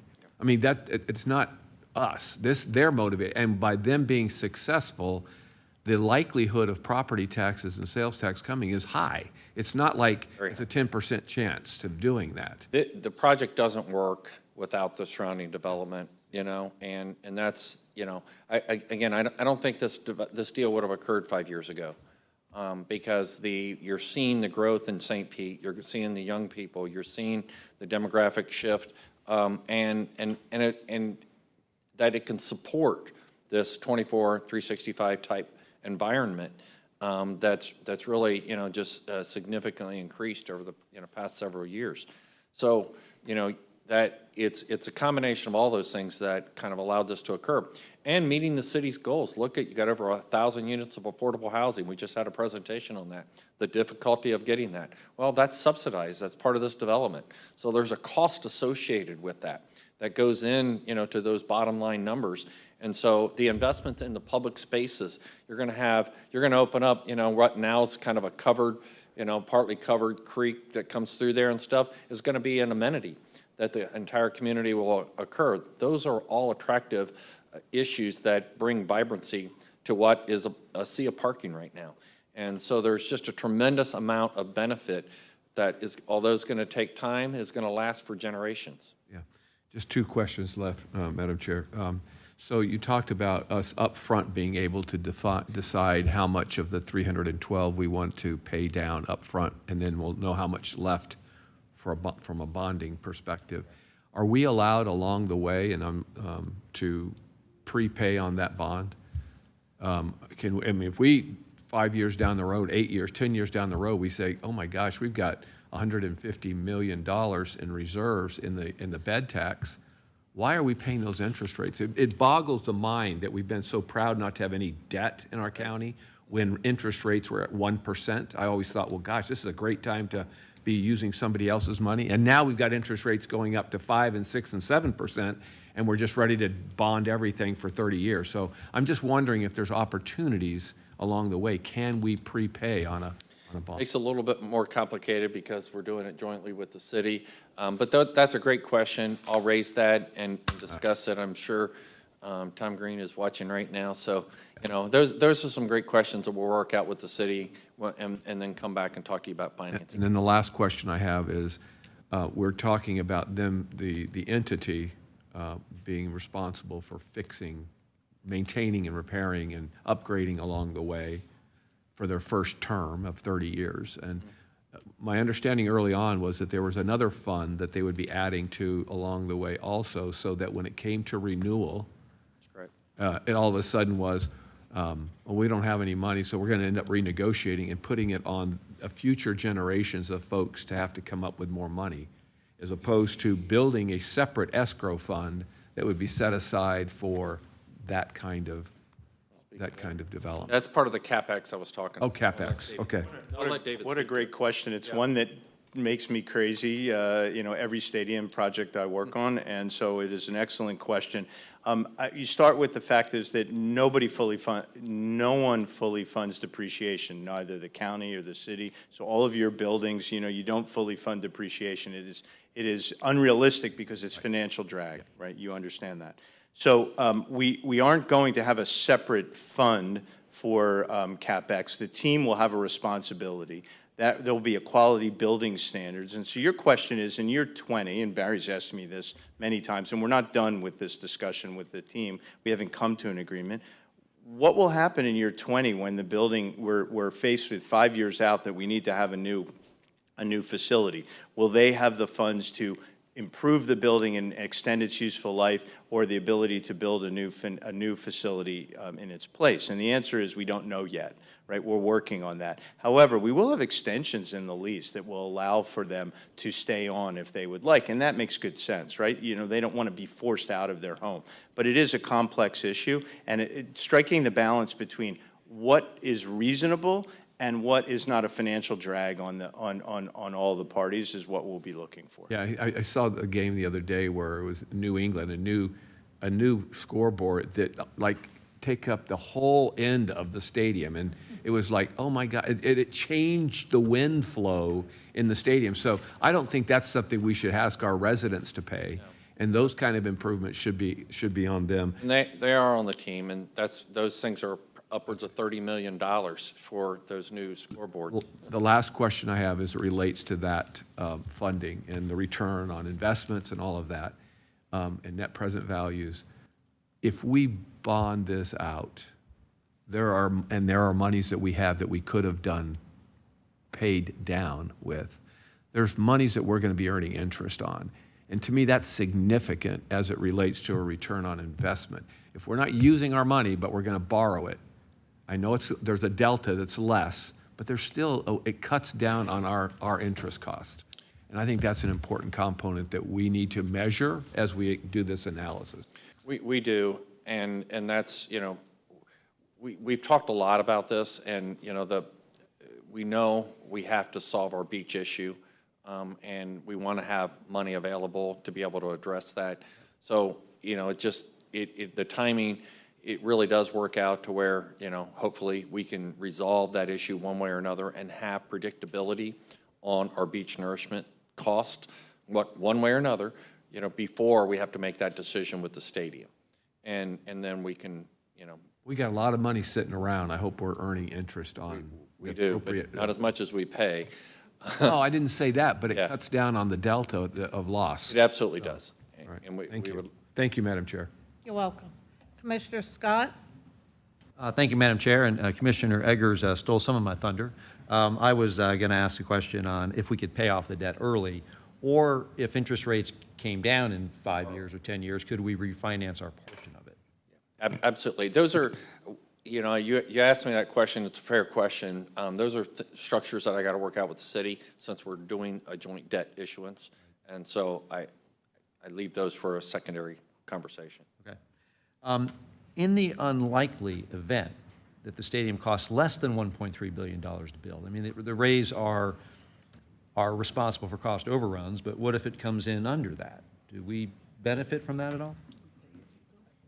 30 years, I haven't seen one come in under budget, but why I said I mean, it's unlikely. possible. But it's a good question. It is a good question. So we're going to contribute what we're agreeing to contribute, assuming everybody approves it. If it is, what we don't want to happen is have them underbuild the building, value engineer the building such that in 15 years, what was supposed to last 30 only lasts 15, right? So it's important. So we'll have experts that are sitting at the table, making sure that what the program is what they plan. And so they don't put up, they don't use building materials that are less than what they designed. So it's unlikely, and we're in a period of not, inflation in sort of stadium projects, and not only labor, but materials. It seems unlikely, but the answer is they'll save that money and they'll apply it into maybe upgrades. That's usually what happens. So if you see something that, let's say, costs less, you buy down a fair amount of the materials and it's going to cost you less, chances are you'd improve the scope of it, and we would be happy for that, to do that. On page 12, it says, the county contribution amount not derived from bond proceeds will automatically be increased by interest in investment earnings on such portion of the county contribution amount. Yeah, so the construction monies that are put in both by the city and the county, the bond proceeds, will be put into a construction funds deposit trust agreement along with the loan funds that the team raises and any equity that they might put in. Again, still to be determined. All of that money the interest accrued in that construction fund will go into the project. Okay. Right. So that's gonna... Yeah, we'll go into the project. Now, it depends how quickly you spend the money, right? The expenditures on the stadium construction fund look like go back to your statistics years, it looks like a normal curve, right? Sort of like that. And so it gets spent, obviously it slowly ramps up, gets really, and then trails down. In a 30-month period, do the math of $1.3 billion over that time period. It's obviously not all the county or the city's money. It's half and half, or a little bit more to the team. Right. There's a fair amount of interest earnings in that. Yeah. Sure. Okay. And then this is probably more of a question for Barry, but what circumstances, are there circumstances that would ever require this debt to be paid back with general funds versus tourist tax dollars? It is an obligation. We're pledging the tourism development tax money through an interlocal agreement. But we're not pledging general obligation. So it's through an interlocal agreement, but go ahead, Don. Commissioner, no, that cannot happen without a referendum, so that is not something that will be written in such a way that there will be no obligation other than the TDT funds, okay, and then obviously the CRA portion remaining TIF that Barry mentioned. Can you say that again for those in the back of the room? Because the latest article from the Tampa Bay Times has persons, continuously talking about the taxpayer dollars as it relates to the county expenditure. So can you repeat that one more time? The county general fund ad valorem dollars can't be spent with, can't be bonded, can't be borrowed against except by referendum. We are pledging the revenue stream from the tourist development tax through interlocal for the city's bonded debt.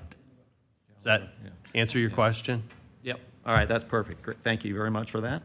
And then just a final comment on the economic development investment in this, is we're spending tourist tax dollars, and we're going to get repaid with general fund dollars. I mean, tourist tax dollars have very limited uses, right? And we're going to get repaid with general fund dollars that can be used for any government purpose. That's correct. So, I mean, it's just, It's a home run. all upside. Yeah, okay, thank you. It Madam what? I didn't hear the Chair. last. It's just all, it's all upside. Is that meaning we're spending tourist tax dollars as very limited uses, but we're going to get repaid with general fund dollars when that property goes back on the tax rolls? It's a win-win, Right. in my mind. Yep. Okay, very robust discussion. Anything, you have anything, Kathleen? No? Of course. For the $1 million that will get returned to us from licensing fees, where will we place those dollars? Well, I'm going to bring that back to you. My recommendation is it's coming out of TDC dollars, so we put it back into TDC. But the way that structure is, you know, we actually have, that's our choice, in the way that goes. Thank you. Anyone else? Any more questions, concerns, thoughts? I'm sure we will have as we move forward. The next, so we'll let the city do the same, have the same type of discussion, then we'll schedule another meeting with the Rays and the city, and Perfect. and continue to have more discussion on this. And as you generate questions, please, feel free to reach out to me so we can be prepared to answer those. We've got several today that we need to follow up on, and we'll make sure that we do that. So, again, thank you all very much.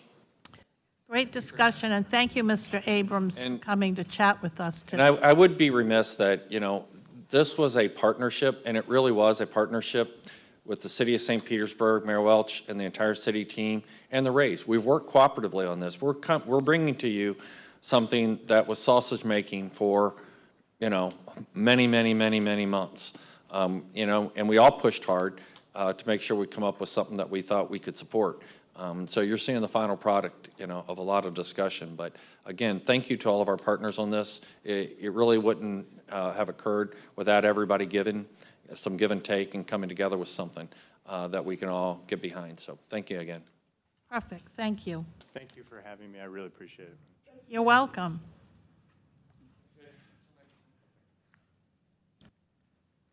Okay, Barry, you ready to do the agenda briefing? I am. Okay. Here we go. Okay, so a couple of them, different presentations and awards. Moving on to item number 5. This is a map amendment from office to multimodal corridor. This property is 2 easterly facing plots on 66th Street, existing single-family home. The proposal is to allow for redevelopment of property to support multifamily. It's consistent with the permitted uses and local character and been recommended unanimously.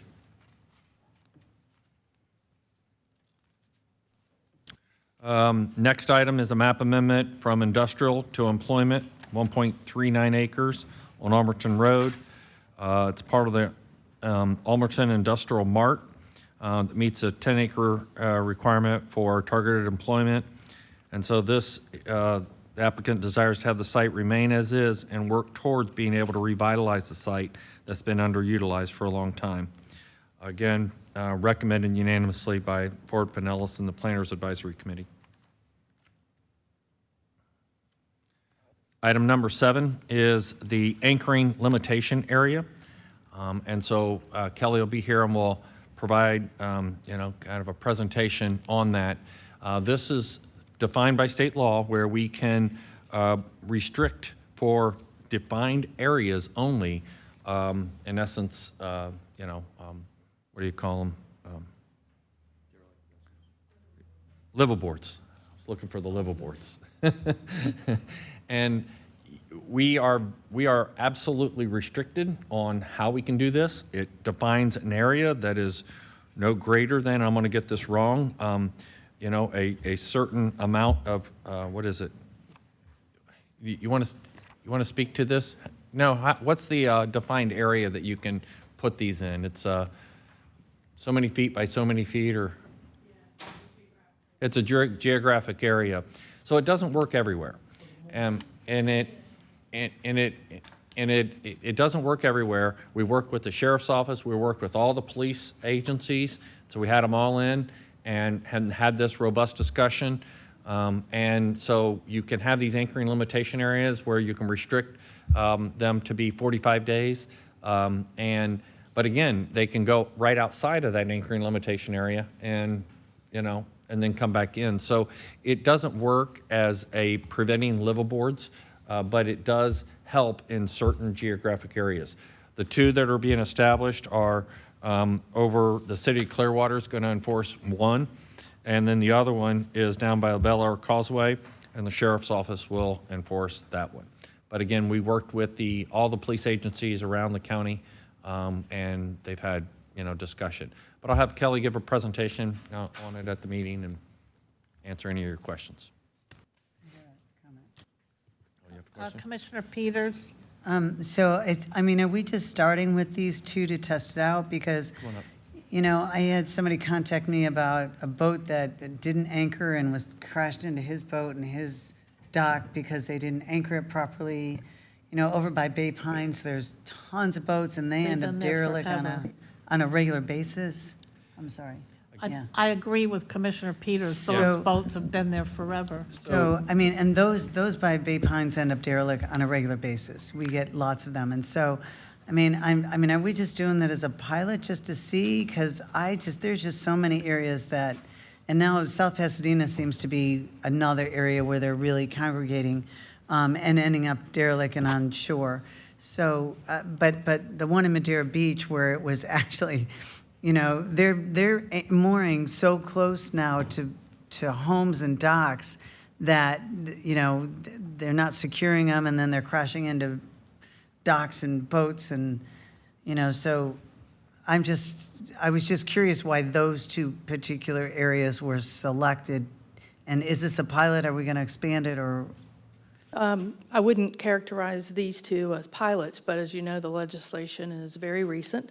And we have to establish any of these anchoring limitation areas that are located within a municipality in conjunction with them. So Clearwater just happened to be, you know, very close with us along the legislative process. And so as soon as you amend our ordinance, we expect that there will be additional areas. Okay, because Now- Bay Pines is unincorporated. That's It is. something we That would could be do us. But without let's- an MOU with a municipality. No, but you can't just go and establish, so this is defined, and I forget the area, it's like 100, It's 100 acres. 100 acres. Yep. So we can't go in and say, all this area by Bay Pines is now an anchoring limitation area. It's defined by statute as 100 acres, and you can limit that.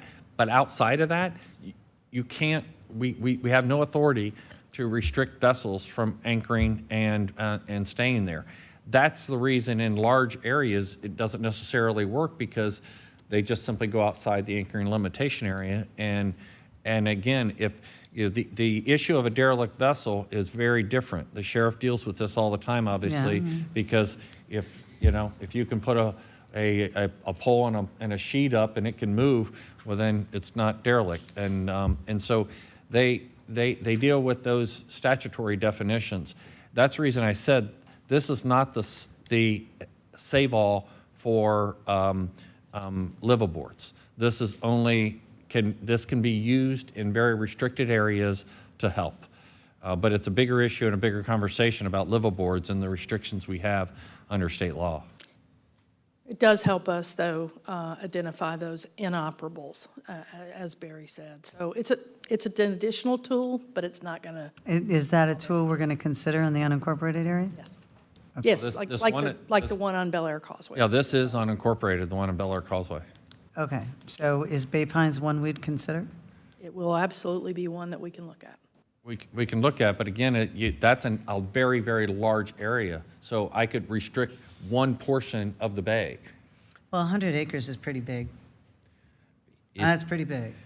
If it's 100 acres, 100 We, acres. we were is- looking down at Madeira Beach, and we put it on there because they have a mooring field, and you could just see they had tons of boats around the area that's their mooring field. That, in fact, is 100 acres. So I thought it was until I saw a picture.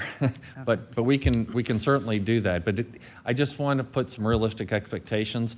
From the sheriff's standpoint, from the police agency standpoint, it's got to be used to where, you know, if it's too large of an area, it's ineffective. And so it's one tool that we can use. It's not the save all. Okay, thank you. Any questions? Commissioner Scott? I was just going to ask if, since we have our state delegation meeting tomorrow, is this something we need to bring up to them as far as? Sure, bring it up tomorrow. Okay. Okay, then item 8 through 15 are different reports and filings. Item 16 is surplus county-owned equipment. It's a lot of computer and furniture. Item 17 is award of bid for interior renovations to the tax collector's building in Mid-County, $2.8 million. I have a question on that one. Sure. I'm just reading through that. It says this project, Mid-County Tax Collector Building, acquisition and renovation. Don't we already own that building? Kevin? We do, but, so they want to make modifications. I don't know what the modifications are, though, so let Kevin speak to that.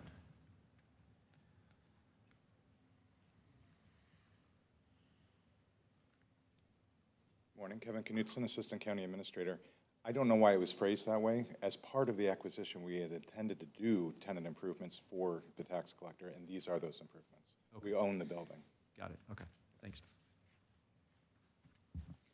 Item 18 is cooperative funding agreement with Southwest Florida Water Management District for a feasibility study to evaluate effluent management alternatives at South Cross Bayou.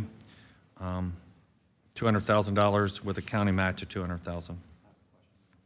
Commissioner Scott? Thank you, Madam Chair. So when you look at the OMB Granicus review, it says that the 200,000 county match is fully budgeted at $275,000. I'm just wondering why the difference on that. I don't know. I'm reading it says 200,000, 200,000. And just so not that that's pertinent to your question, this is part of, we have to stop surface water discharges by, a certain date. And so this is looking at those alternatives. Yeah, no, yeah, I'm not questioning the project. Yeah, I just know. the dollars just are inconsistent between the two documents. That's great detail I didn't see. My guess is it requires at least the $200,000 match, so we put it in as the $200,000. If we pay more, then we pay more, but we're not getting more than $200,000 in a grant.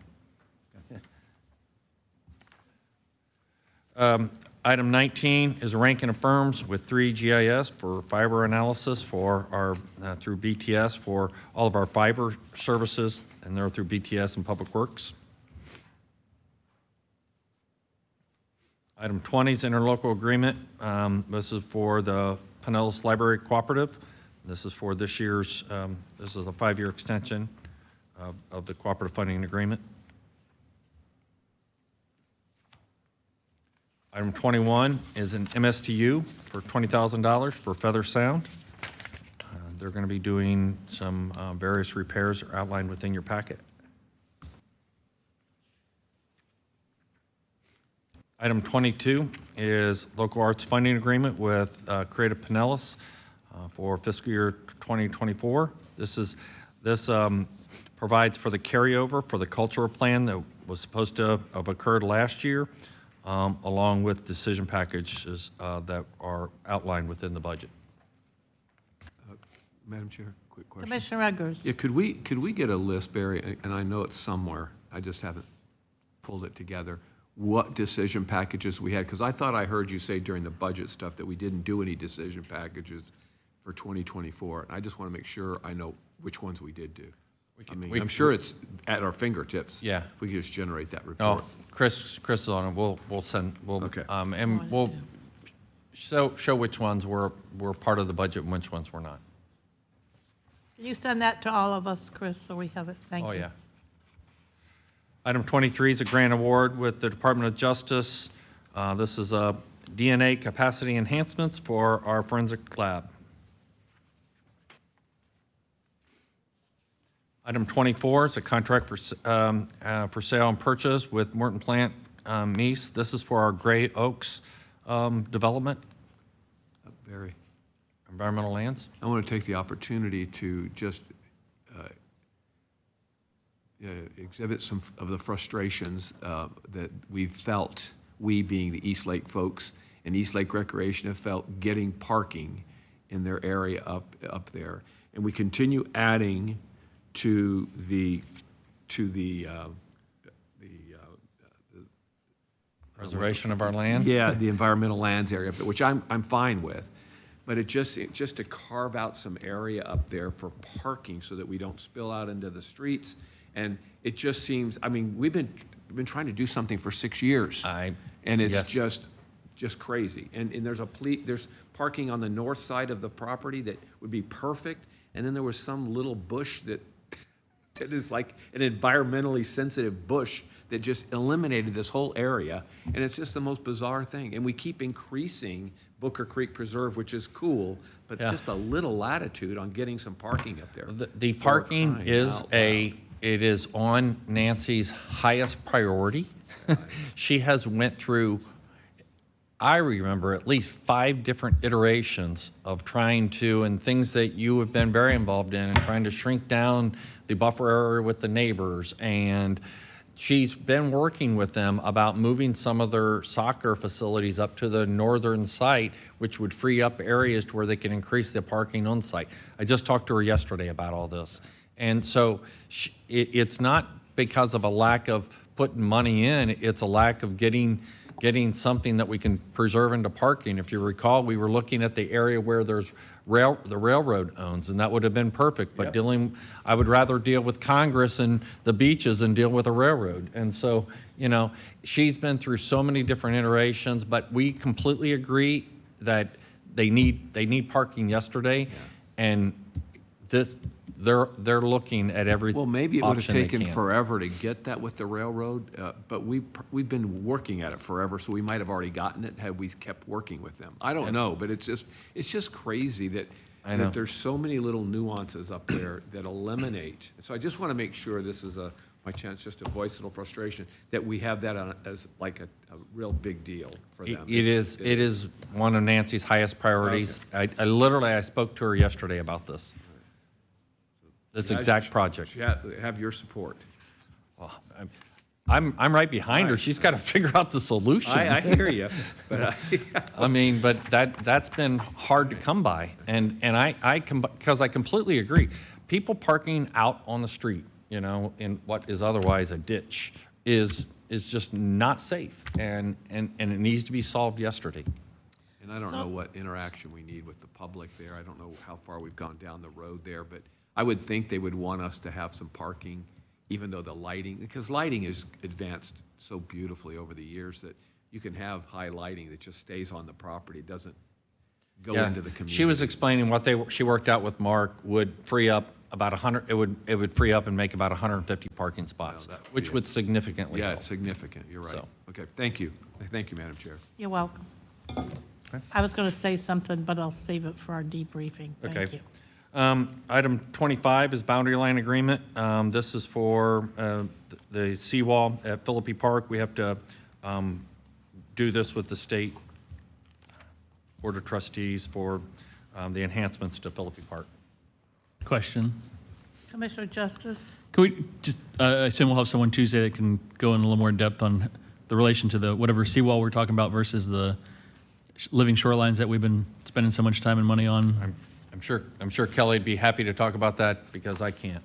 So I didn't want to make that assumption, Mr. Burton, but Commissioner, Being honest. Jill Silverboard, Deputy County Administrator. I didn't introduce myself earlier. I apologize. So I asked that exact same question because I feel like we've done this 4 times. What we have in place now are the submerged land leases. Now we have to set the boundary for the project Phase 3 to occur, you know, on those properties. So it's a line in the water agreement. it's not necessarily this is nothing to do with actual construction of a seawall or non-construction of a seawall? That's correct. Okay, all right. And then just on item 24, we got sidetracked a little bit, but item 24 is a piece of land that people in that area have been waiting for the county to purchase for, I think the first day I was elected, I got an email asking us to purchase this land, so they're very excited about this agenda item. Tom McCone was one of those folks that was knocking at our doorstep. Okay, item 26, First Amendment to a contract agreement with Professional Engineering Services. This is for the 13th Street Bridge Replacement Project and Madonna Boulevard Bridge Replacement Project. Barry, oh, sorry. And staff, Joe. So. No, go ahead, I'm sorry. Joe. Is this, it says where the money's coming or what fund the money's coming from. Is this budgeted dollars? Is this not budgeted for? And what year is it going in? Go ahead, Joe. So this amendment is related only to the removal of reclaimed lines under the bridges now, and they will become subaqueous. So the construction award for the bridges themselves has already occurred, and this particular change order will be funded out of the utility side. But it was not a planned expenditure. It's my understanding that you will, we do have a project that's utility relocations, so we're going to pay for it out of that. The reason I was hesitating is just want to make sure we didn't have a budget amendment coming behind it. We should not. What spending will this year occur in? Is this 23 or 24 spending? No, the money will actually be spent in '24. We're at the current year. All right, thank you.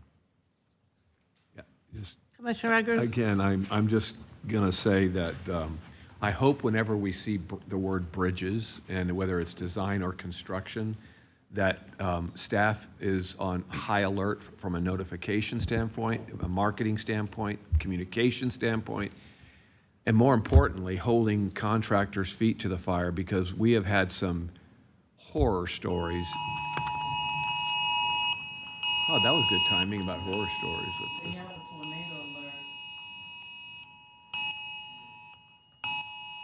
This is what I dealt with all night. Yeah, that didn't happen last night. Did you get one last night? That I didn't get one. Anyway, I'm really concerned about the management of these bridge projects. We've lost.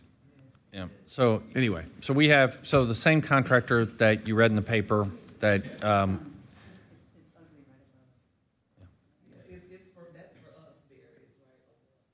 so the same contractor that that you read about No, and here for we St. all Petersburg, we have for one or two bridge projects. What is it, one or two? Yeah, so we have the same contractor for two bridge projects. So we're having to go back against a surety on that project. Anytime you have to get their, surety involved to complete work on a project, it's bad, right? And so those two projects, we're communicating with the residents. We're doing everything that we can. We got it. We can't do enough. And believe me, we've really Barry, pushed. excuse me for interrupting you in the middle of a sentence, but this alert was for right over us. Oh. And here we sit, well, that's what I'm asking you. Here we sit in this room full of windows. Do you think it's okay to just continue sitting here? Look at Hey, Jack, tell Kathleen. us if the windows start rattling over there. If you want to take a break, I can check out the Well, I think we situation. need to move from a room that's full of windows. I don't know. I'm not the weather expert, but that. Are they high impact? Are they? Oh, yeah. Well, we just replaced them, so. I don't know the answer to that, Commissioners. If you want to Well, take a break, I can I'd like to take a check it break. out. Or let's go in there where there are no, Okay. we don't have one. Yeah, great. Looks like very light rain right now, if anybody needed to get across the street. Why don't we just take a break and let me check that out?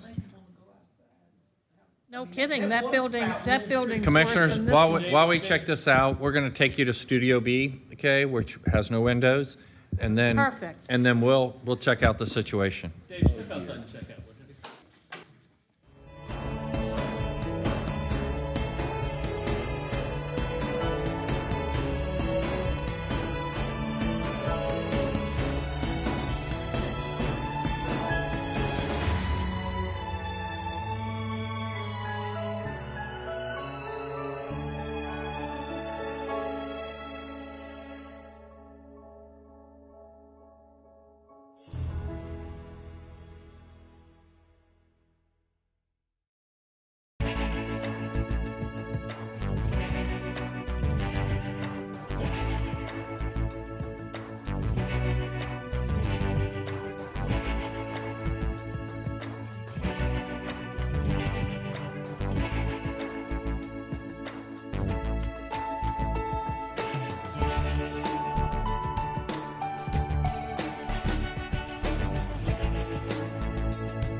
Okay, All right. back to the middle of your sentence about bridges.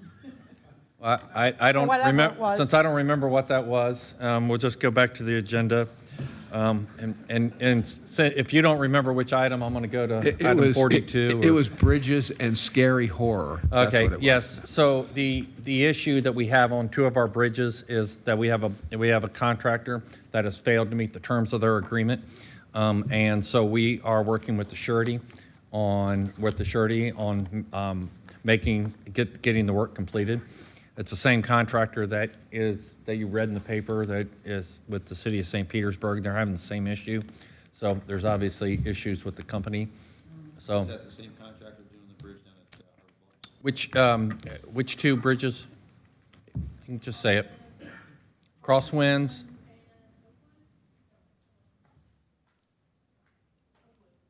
Crosswinds and Oakwood.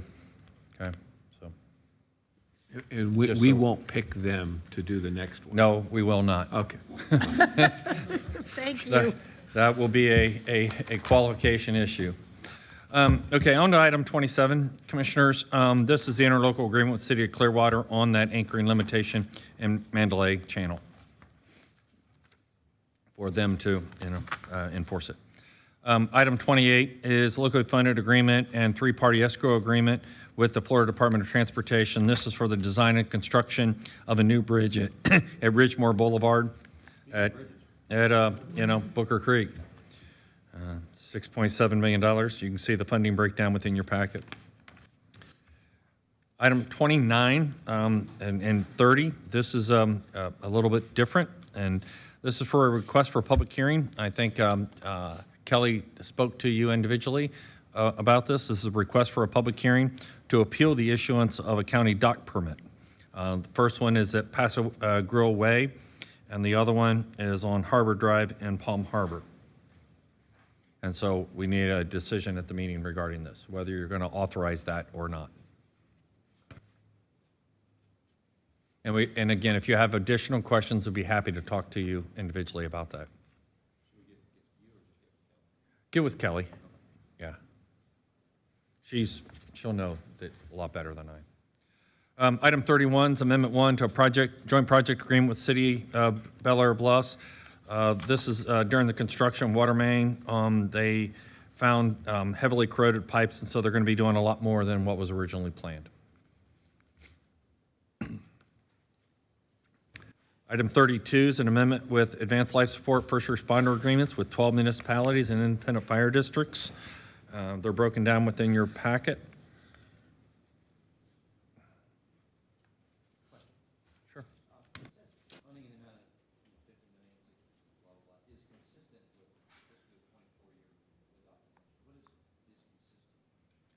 It's the amount that was budgeted within the budget. It is the budget. Yes. Item 33 is issuance of certificate of public convenience and necessity for Trans4U, non-medical wheelchair transport agreement. Item 34 is seeking your authority to initiate litigation in the housing discrimination case listed in your agenda. Item 35 is a proposed settlement. I've circulated the confidential memorandum to each of you. If you have any questions on that, please reach out to me. Item 36 similarly is a proposed settlement in the reference case. I've also circulated that memo. Please reach out if you have questions. And same is true of item 37, which is, again, a proposed settlement.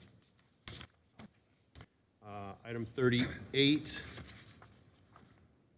I don't believe we have any county attorney reports on Tuesday. Item 39, I will have a county administrator's report. Item 40 are appointments to the Affordable Housing Advisory Committee, Commission as a whole. Item 41 are appointments to the Emergency Medical Services Advisory Committee. These are all reappointments. Item 42 is appointments to the Medical Services Medical Control Board. All reappointments except for one new appointment for the emergency physician. Item 43 is appointment to CareerSource. You have one opening, one applicant. And County Commission new business, which will be also approving a resolution for the second tri-county meeting. And so authorizing us to meet jointly with Pasco and Hillsborough County, which will occur on November 2nd. 3rd? November 3rd. That's it. Madam Chair, Yes. I noticed that Rabbi Weintraub is giving the invocation, and there are other municipalities that are doing resolutions in support of Israel and/or condemning Hamas. And I'm not sure if we would have the time to do such a resolution in time for our meeting on Tuesday. But is that something that would be possible to do either a proclamation or resolution in support of Israel? Well, I would say that we could get that done. Dawn, is there any reason why we can't?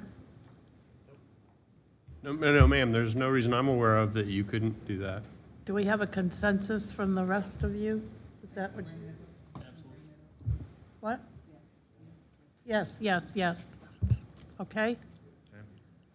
We'll prepare that, work with Commissioner Latvala to get that done. Is that all right, Commissioner? Yeah, thank you. You're welcome. Is there any other new business to come before the board on Tuesday? Yes? It didn't make it on time, but I would like for my appointment to the Historical Preservation Committee to be Mr. Michael Fredovich, and I'd like that to be added to the agenda. He did submit his resume and his application. I guess there was some mix-up or confusion. But anyway, needless to say, I will make sure that I have his application. I mean, I have a copy of his resume. I don't have the application because that's done online, so I don't know where I could pull that down from. But I would like to make sure that information is provided to everybody for his appointment to be made to the Historic Preservation Board. Does anyone have a problem with that? No? So you just have to add it. We won't rebrief. The agenda's already published. I know. So you'll Yeah, just bring that's what it, I'm asking. you'll just bring it and add it to the Yeah. agenda at the But I meeting. just wanted to make sure it was okay Yeah. with the body. Great. Yeah, we're just trying to get consensus here for some things that have happened since, and we didn't have time to get it on the agenda. Yeah. Good. Thank you. Okay, anybody else have anything for the good of the order? Is that rain? It is rain. So I have a couple of things I would like to share with you, and, okay? Yes, ma'am. I want to share with you the actions of the TMA group. David, you may want to weigh in on this if I don't get it all correct. But the meeting took place at FDOT 7 headquarters in Tampa, and on the agenda was a gentleman by the name of Tony Frey, who covered FDOT's Resiliency Action Plan. Chelsea Favoro, Witt, and the rest of the Forward Pinellas staff worked hard to put together a roadmap for creating the regional MPO and what that could look like. They presented 3 possible setups. The one that I would like to see is a full, and Commissioner Eggers is the one that actually brought it forward several meetings ago, and I agreed with him wholeheartedly, is to see a fully independent MPO with its own staff, space, and staff, similar to what Orlando has. There was some concern that we were getting a bit ahead of ourselves, but Whit reminded us that a roadmap of implementation has to be submitted to the state by the end of the year, along with the MOU that was adopted by the TMA at the meeting.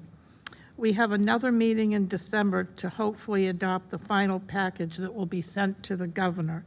So hopefully that meets with everybody's approval.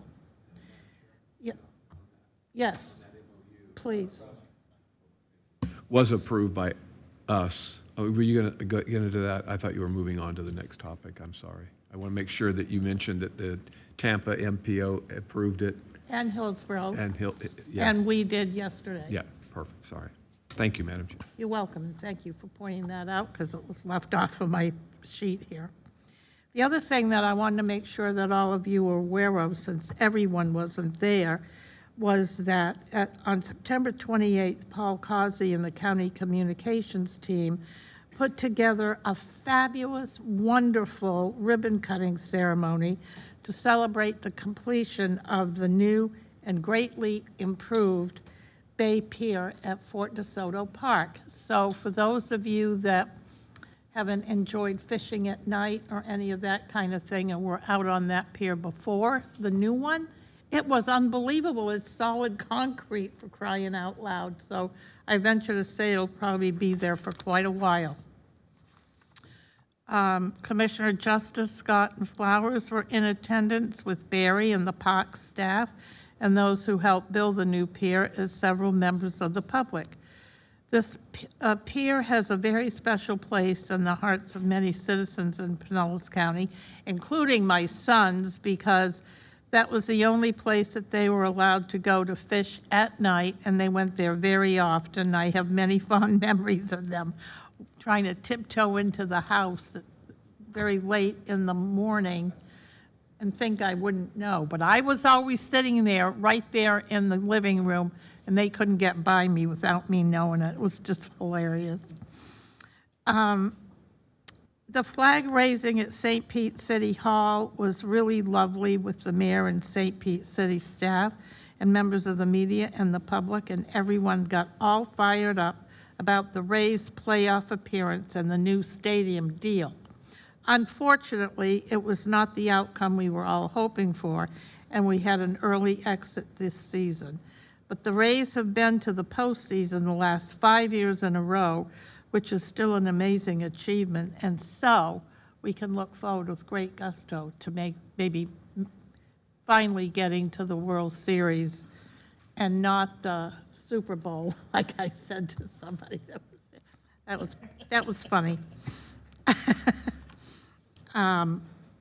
I did take the time to have an interview with Allison Walker on Bay News 9 that was focused on Breast Cancer Awareness Month.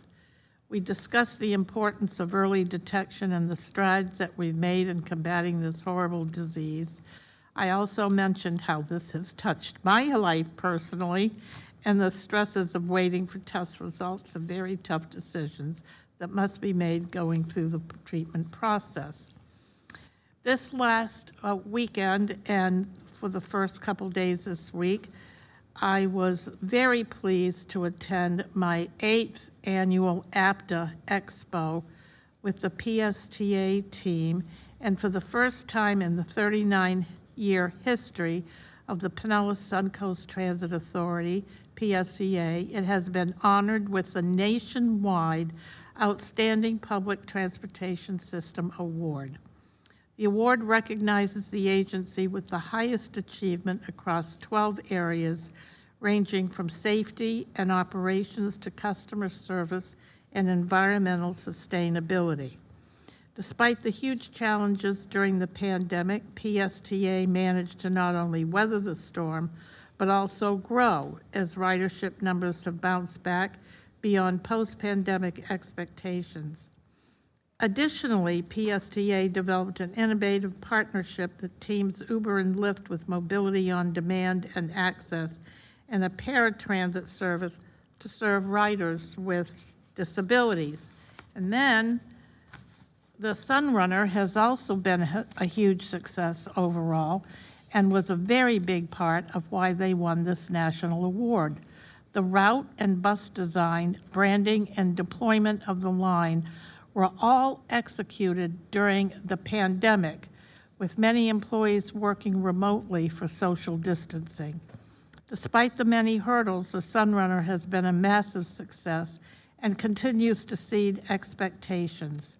Other factors that help PSTA secure this significant honor include its efforts in safety, sustainability, customer service, and operations. And so I would like to do a proclamation or a resolution from the County Commission recognizing PSTA for this award, because on top of that, we found out as I was coming back home that the Florida Public Transit Agency has also given them an award for the same kind of things that the Nationwide Association did.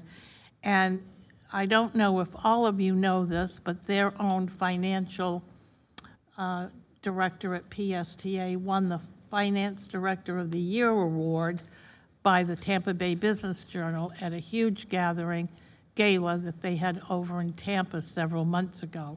So would that be okay with all of the rest of you to recognize them for these accomplishments? Seems only the right thing to do. Thank you.